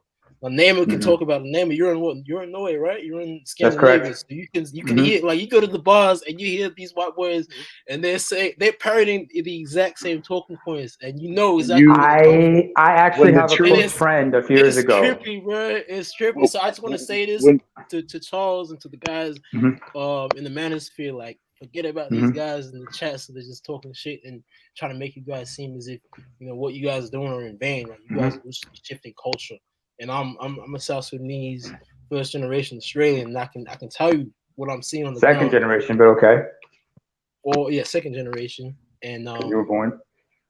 Yeah, I was born here, right? So yeah, I can tell you, like, it's permeating the whole of the Western Got one world. thing to say to that. Well, Everybody does it on 1, 2, 3. Woo! Woo! Yeah. Trust me. If I may, I'm gonna have a whole generation of motherfuckers saying "woo" and don't realize I got it from Ric Flair. Woo! Yeah. I still need to check out his interview. I mean, y'all gotta let. Yeah. Ray, if you excuse me for a moment, please. I just need to say something to Isaac here. Isaac, let me ask you something. As one East African to another, with your family, do you still converse in your ethnic in your native language of Noor? Yeah, I do. I try my best, man. I'm not gonna lie to you. It's a bit sketchy, but yeah, I I know. definitely try my best. I definitely try my I best. understand. I understand. Let me explain something. Like I said earlier about our families coming from where they came from, that you have to understand there's a thing called generational trauma they've been dealing with because they still carry the generational trauma from their forefathers and father and from the previous generations and whatnot. I had to make peace with that when I was about 30. So I understood why my parents were where they were, and I understood, okay, I get it, and I decided the trauma stops with me because if I were going to have children, I was not going to pass that on to them. But I will make sure that they never forget who and what they are, and I will never forget who and what I am. That's why when I meet other people, I never tell them I'm Norwegian. I always tell them I'm Eritrean. I do the same thing. That's why I'm you just don't let your trauma shape you. right. No, I I already got enough definitely trouble on my own, but that's beside the point. But I yeah, I definitely, hear. I definitely received that name because I came to that same sort of realization coming out of high school and just reflecting upon like I'm 20, like I said, I'm 23. I'm still a young man, so I still have a little life to Yeah. live. Oh, God willing, 23? Oh, go little nigga. go willing. I still have a little life to live. So yeah, I kind of reflected upon because I like I said, I came into the manosphere and like Hmm. BGS, like I mean BGS kind of like we all know BGS is like the one of the guys that kind of has put a lot of information out there. So I kind of went and went down that rabbit hole, and it made me Hmm. reflect upon my parents, my specifically my dad, and like yeah, man, like I realized like okay, he's coming from a situation where they were escaping civil war, and Hmm. he still retains some of he's still because I'm you so you're familiar with North people, right? We have the tribal markings on our forehead. I Yes. don't know if you know about that, right? So my dad has it. So we have because in Ethiopia there's certain Nilo-Saharan groups because first one Noor, just like Dinkas, they're Nilo-Saharan, and Right, certain right. tribes in East and even across the board in Ethiopia, Nilo-Saharan groups, they have those traditional markings on their faces or on their bodies. So continue. Yeah. So my dad has six parallel lines on his forehead, and he Uh went huh. through that when at the age of 12 years old. So that's kind of the rites of passage that's the rites of passage that he had to Uh huh. he had to endure, and so he went through that at the age of 12 years old. So imagine that, he lived he lived through that as a child, and so he has a different disposition. And I'm living in Australia. I have Yeah. I'm enjoying the luxuries of the first world, and I don't really understand why he's so rigid and what and most of my teachers are white. Most of my teachers are white women, so my whole worldview Hmm. is from their vantage point, right? Been there, done So that. Yes. I'm thinking through. I'm looking through the world through their lens, and I'm looking at my dad like, what's up with this? Not to say that he's primitive, but like, yo, why is he like this? And I didn't realize until I came through the manosphere and BGS. I'm like, bro, Hmm. I'm a feminist. I'll socialize to be a feminist, and then I juxtapose that. I contrasted that with my dad's worldview, Juxtapositioned it. and exactly. Sorry, thank you. Exactly. So I kind of compared that with how my dad viewed the world, and I'm like, yo, I'm a spoiled little Western kid, and like the manosphere in particular helped me realize that because I'm listening to Hmm. BGS talking about all these rites of passage, talking about ancient African societies, it's inspiring with me like a reverence for sort of the practices that we did for thousands of years back on the continent. I'm like, oh, okay, that's the reason why they did that. Because now Hmm. like I said, I'm in the West. I grew up in the West, so Yes. my worldview is kind of distorted in that aspect. Yeah. So, um, Can I tell you something about and myself? go ahead, bro. Well, I grew up in the Middle East. Like I said, I went to an international school, Right. but I was there until the age of 12. When I was about 12, we moved back. We moved back home. Okay. So I went from going to an international school where most of the teachers were women, with one exception, my Right. fifth grade teacher. That was the final one. And then I went to end up going to a school where most of the teachers were black men Okay. Got because it. most of the so and fortunately for me, the medium of language for education from sixth grade onwards was English, so I had an advantage there. Mm. But being around my people, learning about but I was already doctorated about my history of my people. My mother made sure I never forgot who we were, what was going on, because this is during because this was during the independence war. I was living in exile when we came back just after independence. Okay. And when I came here, I already had that indoctrination. And like Charles, I was in the military, did my national service. So I never forgot who and what I am. But when I got here, I made it a point to further redo my research on my past and my history, so I would not be confused. So people would not just confuse me with anything or this, that, and the third. And as far as the whole feminist thing goes, I don't need no white woman to tell me anything about feminism, because when I think of women empowerment, I just look to my aunts Right. and a few great aunts who had fought in our independence war. I mean, Isaac, if you do have a Google search right now, if you can open up your Google search, Right. I want you to click in. Well, do you know how to spell Eritrean, first of all? Yeah, bro. Okay, Eritrean, I know, bro. Eritrean, then freedom fighters. Do a Google image search on that one, and you're going to see a lot. You're going to see women from the 70s and 80s with Kalashnikovs. So I say there's nothing a white woman can tell me about women's empowerment. 100%. But yeah, I just wanted to come up and give specifically Charles Faulkner Jr. His flowers, because like I said, I'm in Australia. I've been following the manosphere for a minute. Specifically the black man. I don't really listen to Fresh and Fit and all those guys and roll it to Oh, good. Oh, hey, sometimes you need to. I mean, well, that's good shit though, bro. Keep it up, man. Keep that good shit up. I just want to give you guys your flowers because you guys are on the cutting edge. And much appreciated. Oh, by the way, and don't fall off from being like some of these other dudes want to be hot and cold.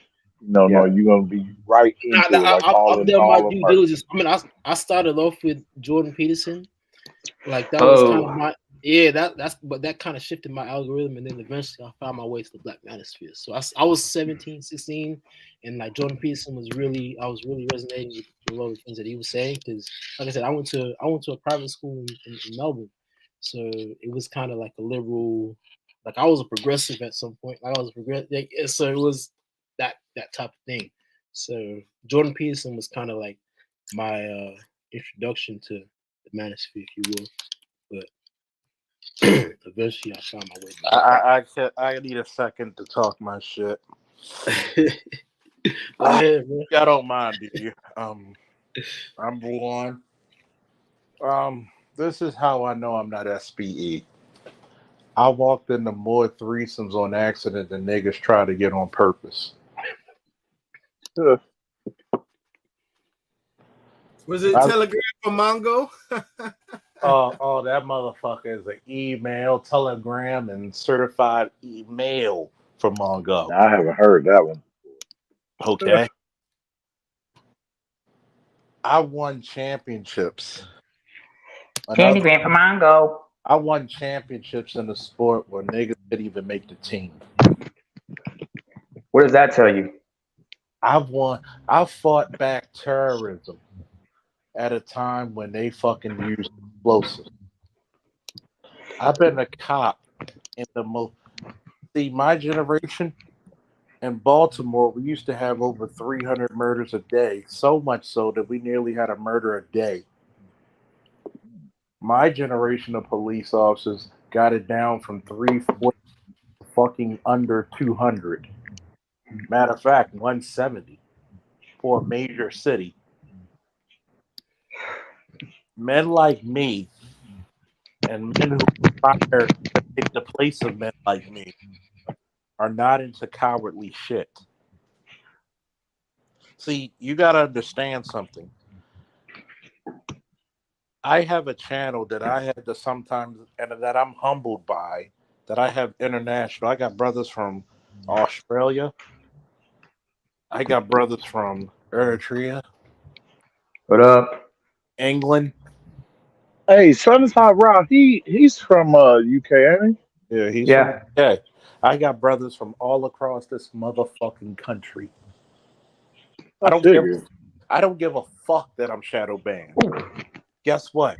Your favorite YouTuber When Kevin Samuels passed away and I did my salute, I had more fucking live streamers than almost anybody in the Black Manosphere during that time. To this day, it's still Kevin blessed us even in this passing.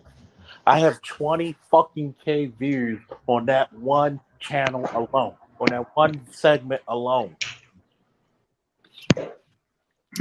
I'd be damned to tell a bunch of gutless, ballless, dickless, faceless cowards to tell us what the fuck to do. If you got young men in their 20s and some in their late teens and early 30s that we're not teaching them right, nigga, men like me and fucking Namer who are in our 40s, we're telling the dudes in their 20s and their 30s, learn from our fucking mistakes.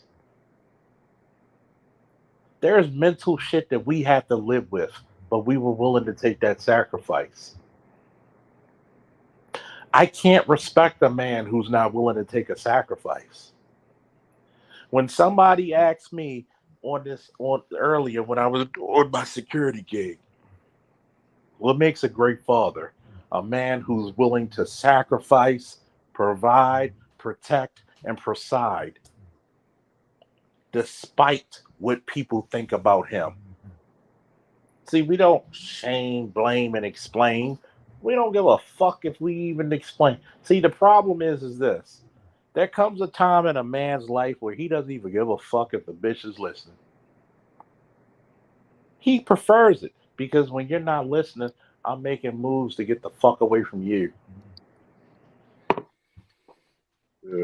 Say that again. I like that. Niggas in the back. I like that. Please do. Yeah. The more you don't listen, the more I'm getting the fuck away from you. That's See, right there. for all you Ain't that the damn truth? for all you simps out there, a coward dies a million deaths. The soldier dies Ooh. once. I gotta say this. Okay. Now, Charles, I think the reason why they want to stay in there because it's like a safe zone for them, to stay, having that blue pill chip, you know, and they're scared to put in their grit, to awaken out of that shit because they know them is gonna be they're gonna go through some torment when the truth hits them and reveals it shows them the mirror of themselves, how they are. Yeah. And they don't want to do that. They don't want to go through that stage. But when you get through that pissed off stage, and then you graduate from that. I mean, I did. Boom. Now I'm in, Real Pill Nation. So and You too. uh, so and yeah, if you don't, man, you're gonna torture yourself. You're gonna be mad forever. I'm gonna tell you this one thing I learned, right? I learned from my mistakes and the mistakes of others. And I humbly teach others the mistakes I made. I'm very candid about my life. Probably BGS even warned me. Sometimes you're a little too open. But guess what? That's why niggas fuck with me. Yep. And you gotta understand.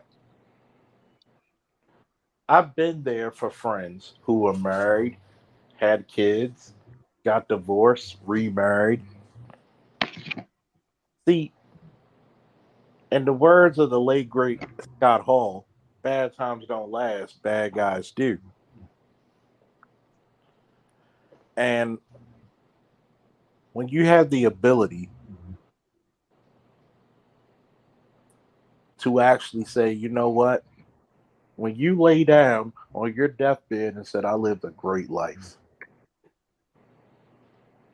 I regret fucking nothing. I can stop having sex this moment with females and be a monk for the rest of my life. And I can say I've done it all. See, that's the point where you know you're the man. You don't even judge yourself by how many women you bed. You judge yourself by how many obstacles you overcame. There's Yep. others who came to this goddamn space who were suffering from mental illness, did what they had to do to overcome it, did what they had to do to manage it. Fuck a female. Fuck a motherfucker female. We talking about real everyday shit. Notice all you SBE niggas were too scared to come on this fucking panel now. When I can even tell you, where were you when Cerulean Gray and myself came up with the Gray Faulkner Initiative when we talk about skills that pay the bills? Where were you? Last time I checked, Angry Man, BGS, Cerulean, Grinch, myself went to other panels to debate the bitches that made a lot of so-called content creators scared. Not to toot my own horn, but toot.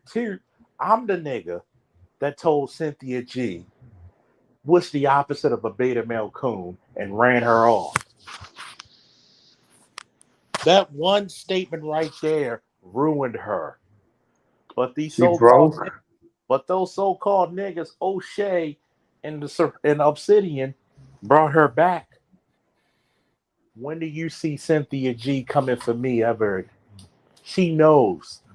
I'm poison to her. Nigga, I'm Venom. Call me Eddie fucking Brock. I can talk my shit to any of these motherfucking content creators. When don't I get respect when I go into somebody's fucking chat? Hey, you should have hopped up there with BGS, man. It was like Niggas what, know. 5 or 6 dudes against one, but he Niggas handled know. himself well though. Niggas know. Because you gotta understand this. YouTube don't even be letting me know when these motherfuckers be chatting. Where the fuck were these niggas when I was going over there to enemy territory dissecting motherfuckers? I went to Prophet of Thought for fun and went through 2 debates back to back and unanimously dissect Unanimously. you. You go ahead. Because It's, it's the it's fucking highly likely I would have alerted You know you. the cognac is good when you start slurring your words and can't say shit right. unanimous. Hey, I would alerted you, Charles, Hold on, Ray. if I would have caught it. Unanimously dissected motherfuckers with their own talking points. Like See, Mace Windu used the negative force against them. here's the issue. When you go to another man's dojo and they defeat you with techniques you don't know, it was respectful to bow and learn under their tutelage to be a greater warrior than them. Because there's a Japanese proverb: the master knows his work is done when the student surpasses him. I'm not afraid of a motherfucker surpassing me. I'm afraid of a motherfucker who thinks they're better than me and have no fucking idea. Yep. See, Yep. you have a lot of these guys who are bitch made, and what I do mean bitch made because you're a single mother product. Like I said on AB's channel on the Colosseum,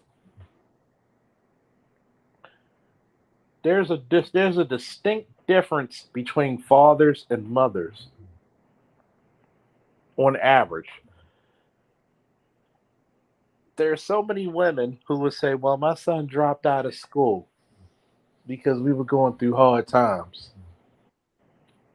When I was going through my hard times, I told my son, "Nigga, you better go to school." There was no comfort. I didn't. When I lost my house, I slept on a cot when that boy slept on a bed. Oh wow. 15 fucking months. And before I even got the cot, I was sleeping on 3 fucking comforters on a floor. That's tough, but I that shows sacrifice that what a father's willing to sacrifice to make sure his kid makes it and goes beyond. I don't give a Yeah. fuck. See, most people don't even tell you their bad times. I don't give a fuck because I surpassed them. What consequence are you to me? Exactly. What motherfucking. I've said this to women. I said this to men. I even said this to problems. What fucking consequence are you to me?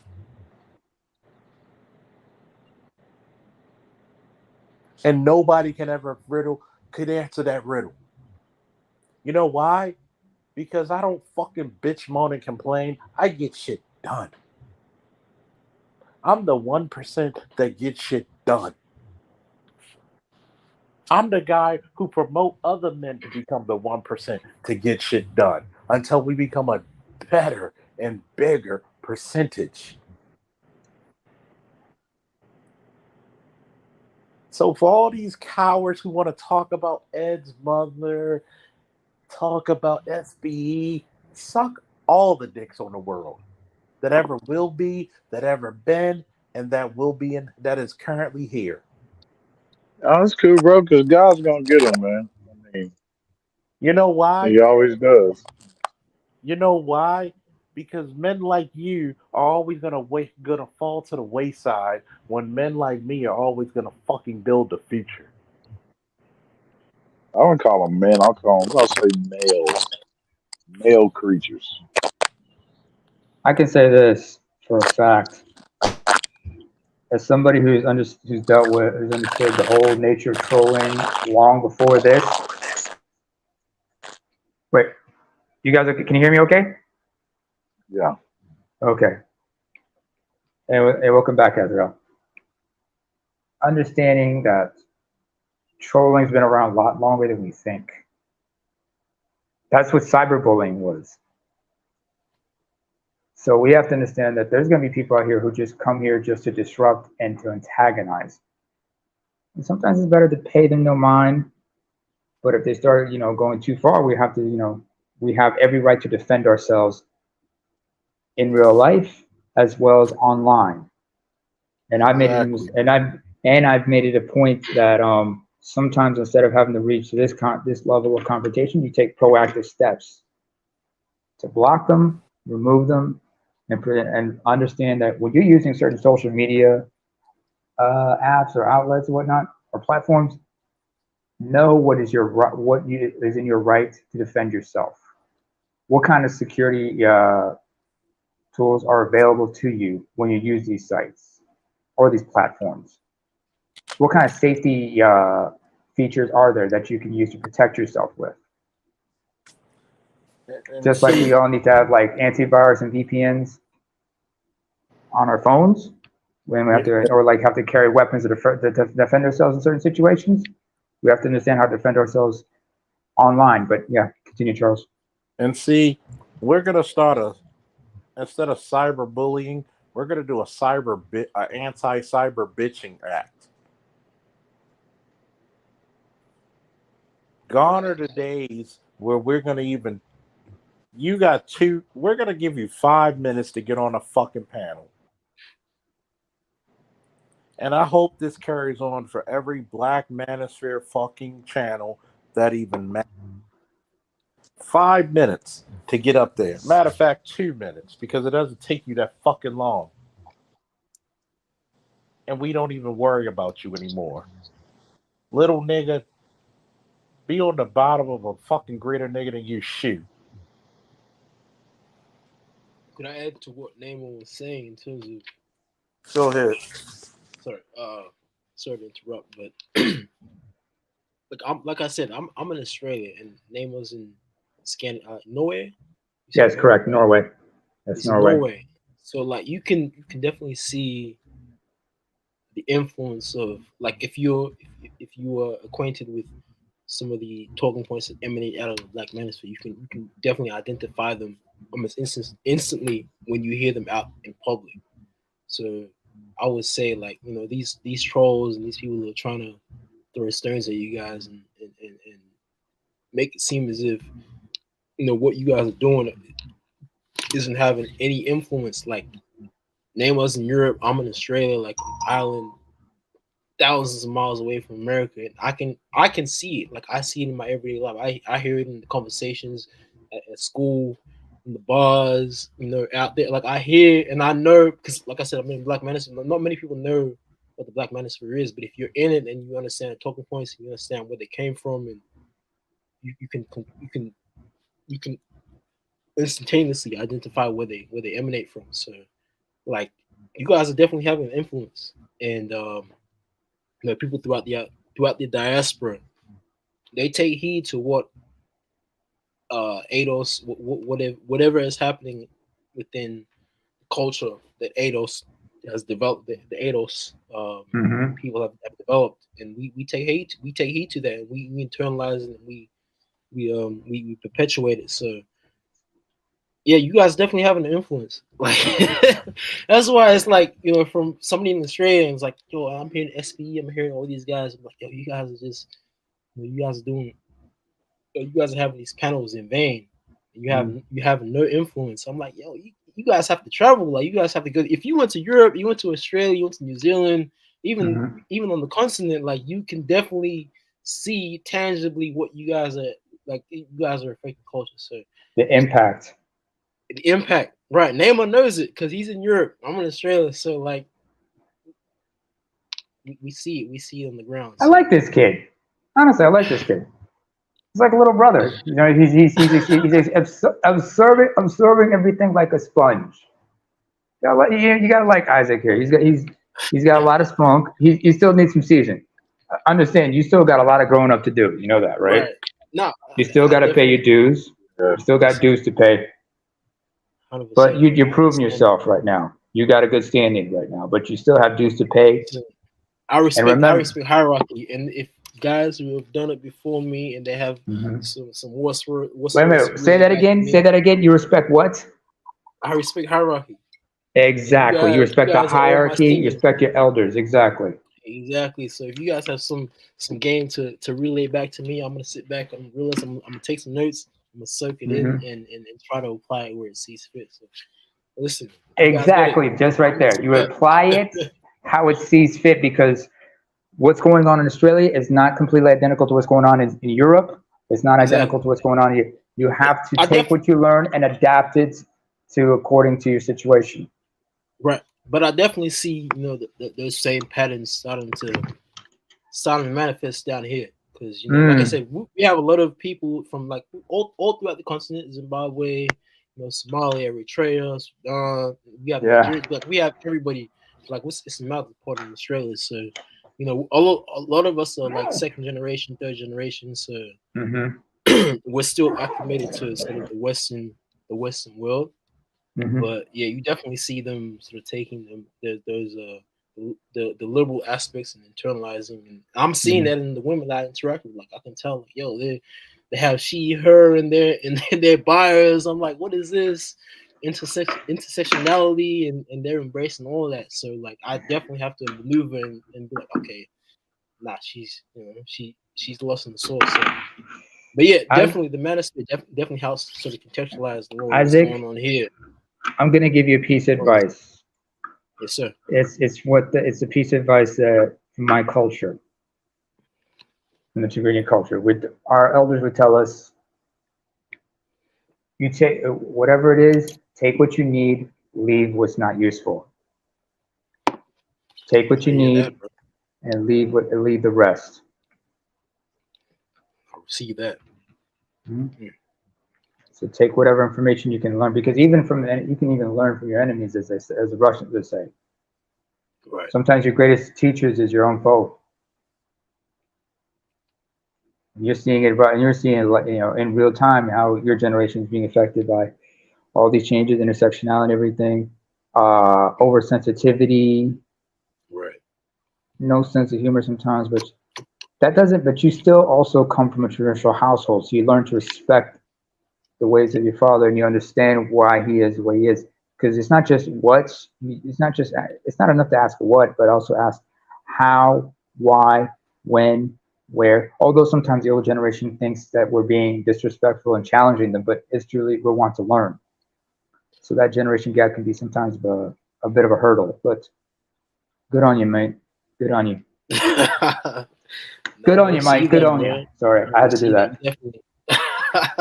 Nah, I feel that, bro. Nah, definitely, because it's like, yeah, because you're conflicted because on one hand, my parents sent me to Catholic school, private school, so they're teaching me one thing, and I come back home and it's completely different. So I have to, I'm like trying to figure out what's the right way to continue forward. And then like I go on the manosphere and I'm listening to, like I said, all the big wigs in the manosphere. I'm just ingesting their concepts and their ideas, and then BGS has the feminized America, which you can definitely you can put Australia right there because we learn all the same shit, all the stuff that comes out of Silicon Valley and California and New York, all those hips, like we like it's embedded within our curriculum. So I had teachers who championed all those ideologies, and I was conflicted because I'm like, my dad has one way of doing things, and then I go to school and it's another way. But then the manosphere kind of just. And I'm gonna tell you what you. And how old are you, bro? I'm 23. 23. Your duty is to be the spook who sat at the door. Now that's it. That's literally what I'm doing, If man. I'm just familiar with that book, Uncle Charles is giving you game. Go look up the spook who sat at the door, and you know what your mission. Write that down right now. Your job is to get more people who look like you and have the skin type, regardless of where they are, to get through that door. You feel me? I hear you, bro.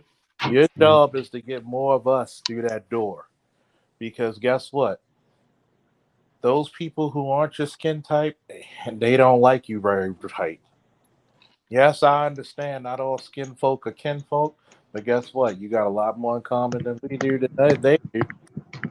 Listen, I've learned bitterly that is true. And you will learn very vividly how true that is. But notice when I have conversations, and please look up my advice on my last panel of my advice to young black men from age 16 to 25. Notice I didn't put any what country you're from. I didn't put in what region, what state. No, this is for everybody. At the age you at now, you should not be trying to take on no real responsibilities and no real relationships. You may date, you may lay with a chick, but guess what? If you haven't been able to live on your own and pay your own rent for 3 fucking years straight, what the fuck are you getting in a relationship for when you're gonna be in a relationship full of failure? Oh, one thing I have to mention, Joe Charles. Hey, Hold on. Charles, let's not forget one thing right now. Considering the, first of all, Isaac, consider you come from a traditional family. It is not uncommon for a man, for a young man to live with his parents, correct? Yeah, correct. Until he's married. Yeah, I mean, you don't, because traditionally you don't leave the house until you get married. I mean, they feel like that in certain parts of Europe. So if your parents are allowing you to stay with them just so you can save up enough money to get a new flat or something like that, even better. But I'm sure they're going to look at you, but I'm sure they're telling you, do not pay the bills. We got that. That's not your responsibility. I definitely had that. I definitely had that conversation with my parents. I told them what you want to do. You always want to be. It's like when you're at a dinner table and you're with a chick and you're meeting the family. You want to make sure you're the first motherfucker to offer. The father of the girl's going to pay. See, this is the reason why women don't understand masculinity, because they were robbed of fathers.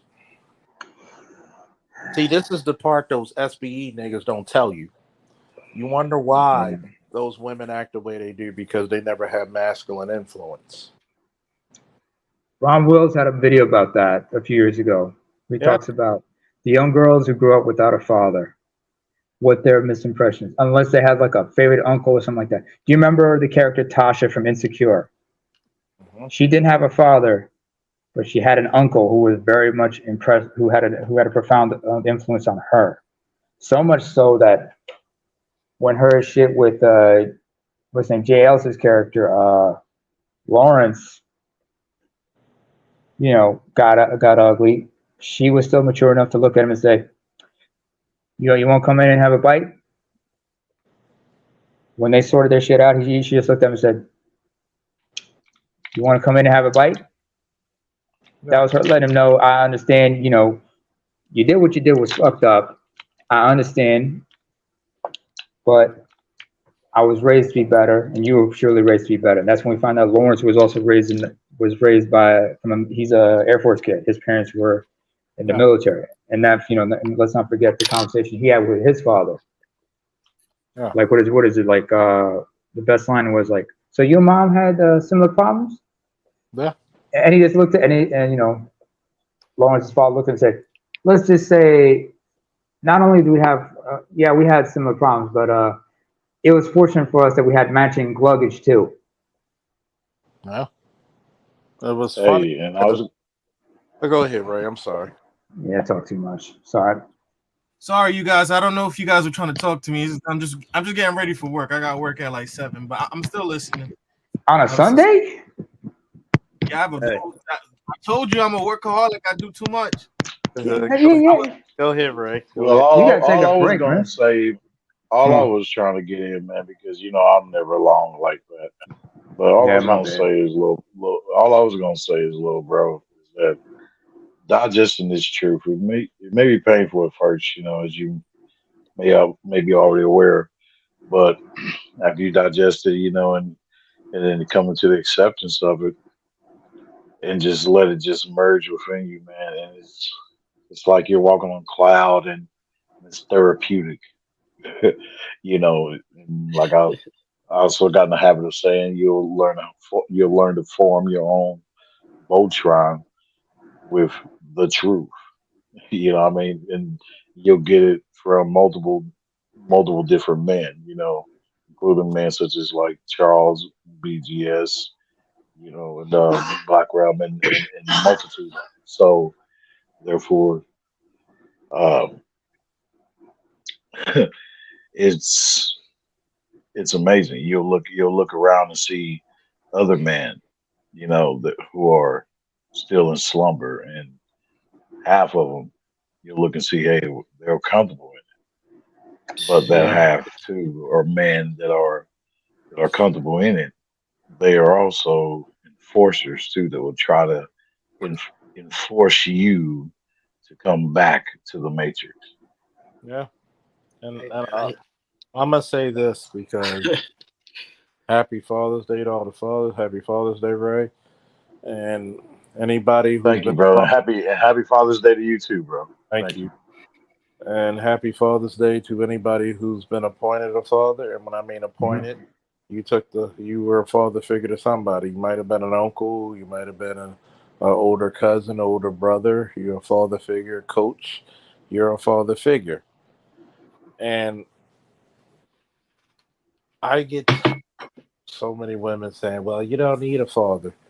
Well, stop being so bitter and think of the children. I had a father. You see me doing well. You're not well. There's a reason why human beings are herd animals. Reason why. You don't live to yourself and you sure as hell don't die to yourself. Everything affects you. I have female exes and friends who mothers died and that shit affects them to this day. And it's been 20 years since their mothers passed away. Ouch. Same thing with fathers. So this big lie that everybody takes, I still cry when I think of my coach, when I think of my little brother Ira. I still cry when I think of my boy Leon. So many good people were taken away before they should have been. Life is cruel. Oh God, yes it is. But every goddamn day you get above ground, you're supposed to be the greatest thing you can be, even in the lowest of depths. I mean, talking Mariana Trench shit. Deep in the Mariana Trench. Thank you, Mr. Z, for that one. You're supposed to make the best of that shit. You're supposed to make that shitty day into a shit sandwich and tell everybody this motherfucker I'm eating is edible. Oh my God. I'm gonna That's say something, Charles. that's the mentality of men. See, greatness. You're not a great man because you accomplish great things. That's fact. That's false. I want everybody. I don't give a fuck if I got 19, 15. I don't care if I have 15 people watching or 1,500 people watching. I want somebody to click this shit and give it to me so I can put it on my shorts. You're not a great man because you accomplish great things. You're a great man because you know that life is against you, and despite it being against you, you still accomplished. You even attempt greatness. Show how great you are. You may not accomplish a damn thing, but despite that, and despite the world being against you, you get up, shake it off, and you try again. That's the epitome of greatness. Just the audacity to try is greatness. That's what make black men great. It's not the fact that we overcame, it's the fact despite audacity, despite adversity, despite dealing with the obsolescence of the tools given to us, we overcame it. Go ahead, Namer. Clip that shit, by the way. Clip that fucking shit and put that on fucking shorts. Give me the goddamn views for that shit. That's some real motherfucking shit for your ass. Yeah. Hey man, I One see you thing, had some patty, man. that yeah. was so. I just want to say, like we talk about losing people and whatnot. Now, nothing against Jason Black, but I remember a clip he showed of a picture of Sojourner Truth and Harriet Tubman later in life, and how they looked, in their and at the end of their lives. That strong, stern look they had in their eyes. It reminded me of a picture of my great grandfather. He passed away in 83, 83, 84, so I was still a toddler, but I did meet him when I was only 3 months old. But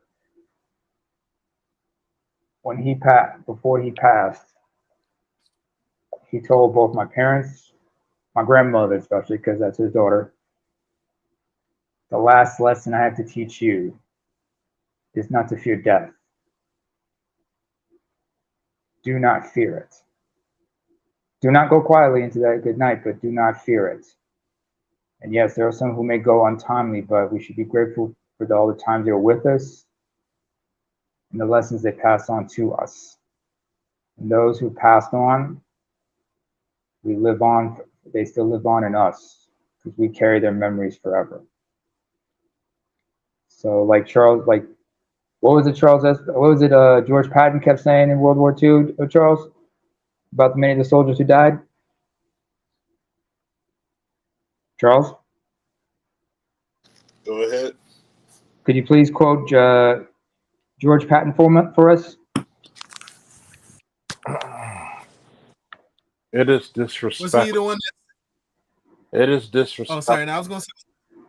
You It go is, ahead. My fault. it is disrespectful to mourn men when they lose their lives. What you should be doing is to thank God that they lived. Yes. See, you got to understand something. The black manosphere is history in the making. This is one of the Mm-hmm. few spaces and times in history, especially American history, which, no offense to anybody else who's not American and black, But Black America leads the diaspora. Yes, indeed. That's facts. But here's the point that I'm making out because I got love for all the brothers out there who know their brothers, by the way. Because we're all black. They're not gonna be like, oh, you're not that oh, you're not American nigga, you're another nigga. Okay. We're all one big I don't all you gotta do is close your mouth and come over to the United States and see how you treat it. But the point that I'm Absolutely. is this. This is one of the few spaces in the global world, in the entire world, where white people don't lead the space. It's the black manosphere leading the entire manosphere.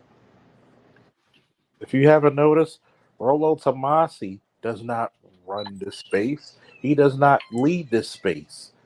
He is subservient to Kevin Samuels, even in death.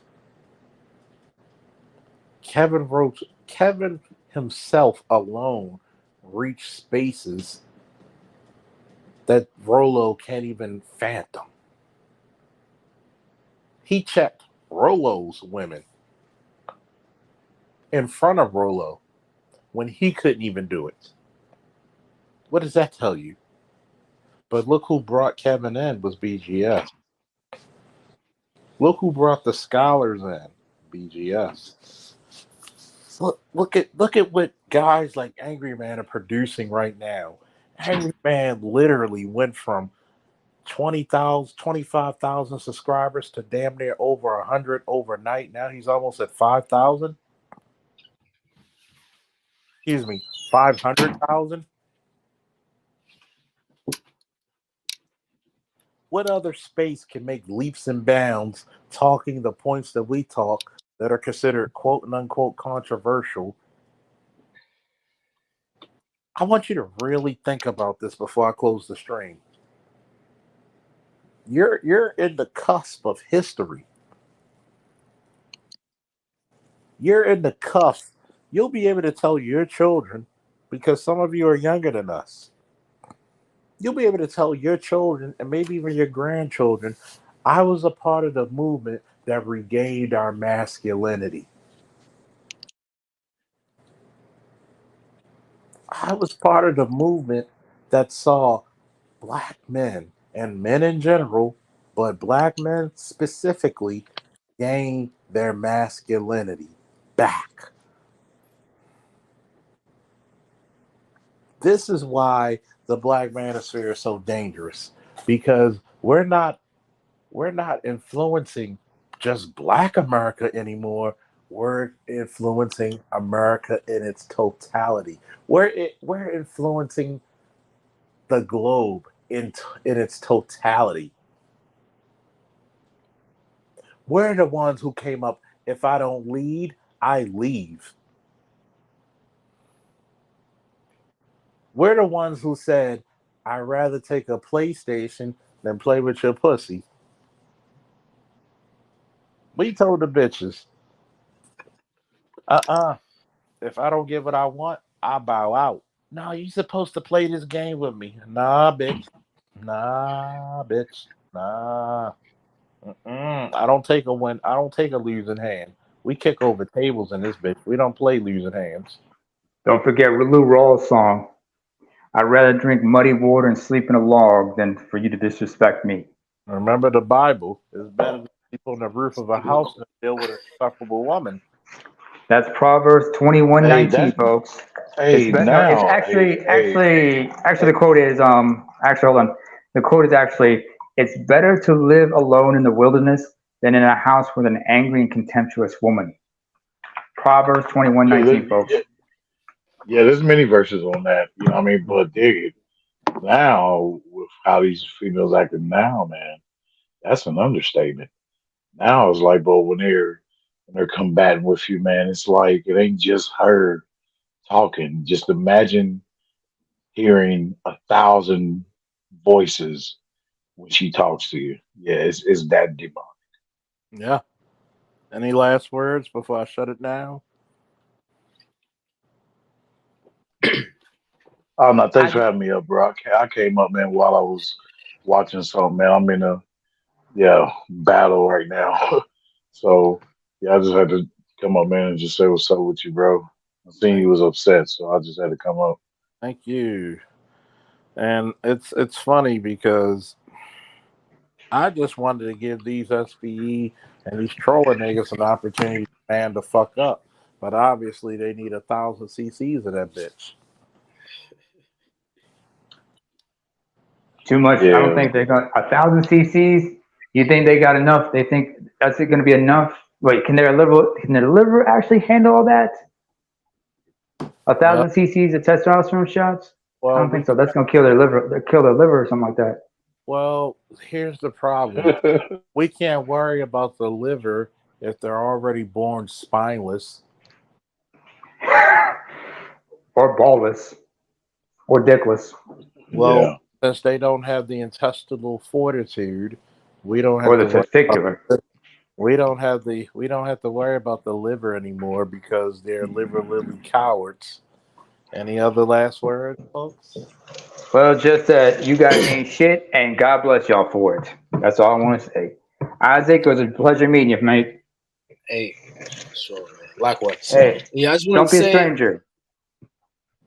yeah, for sure. I'm definitely gonna tap in when I have time. But yeah, I just want to say, I'm appreciating the time and the opportunity to come up on the platform with you, Charles Faulkner, Neymar, Azrael, and Ray Hammer. Because like I said, I've been following the manosphere. I've been catching live streams here and there.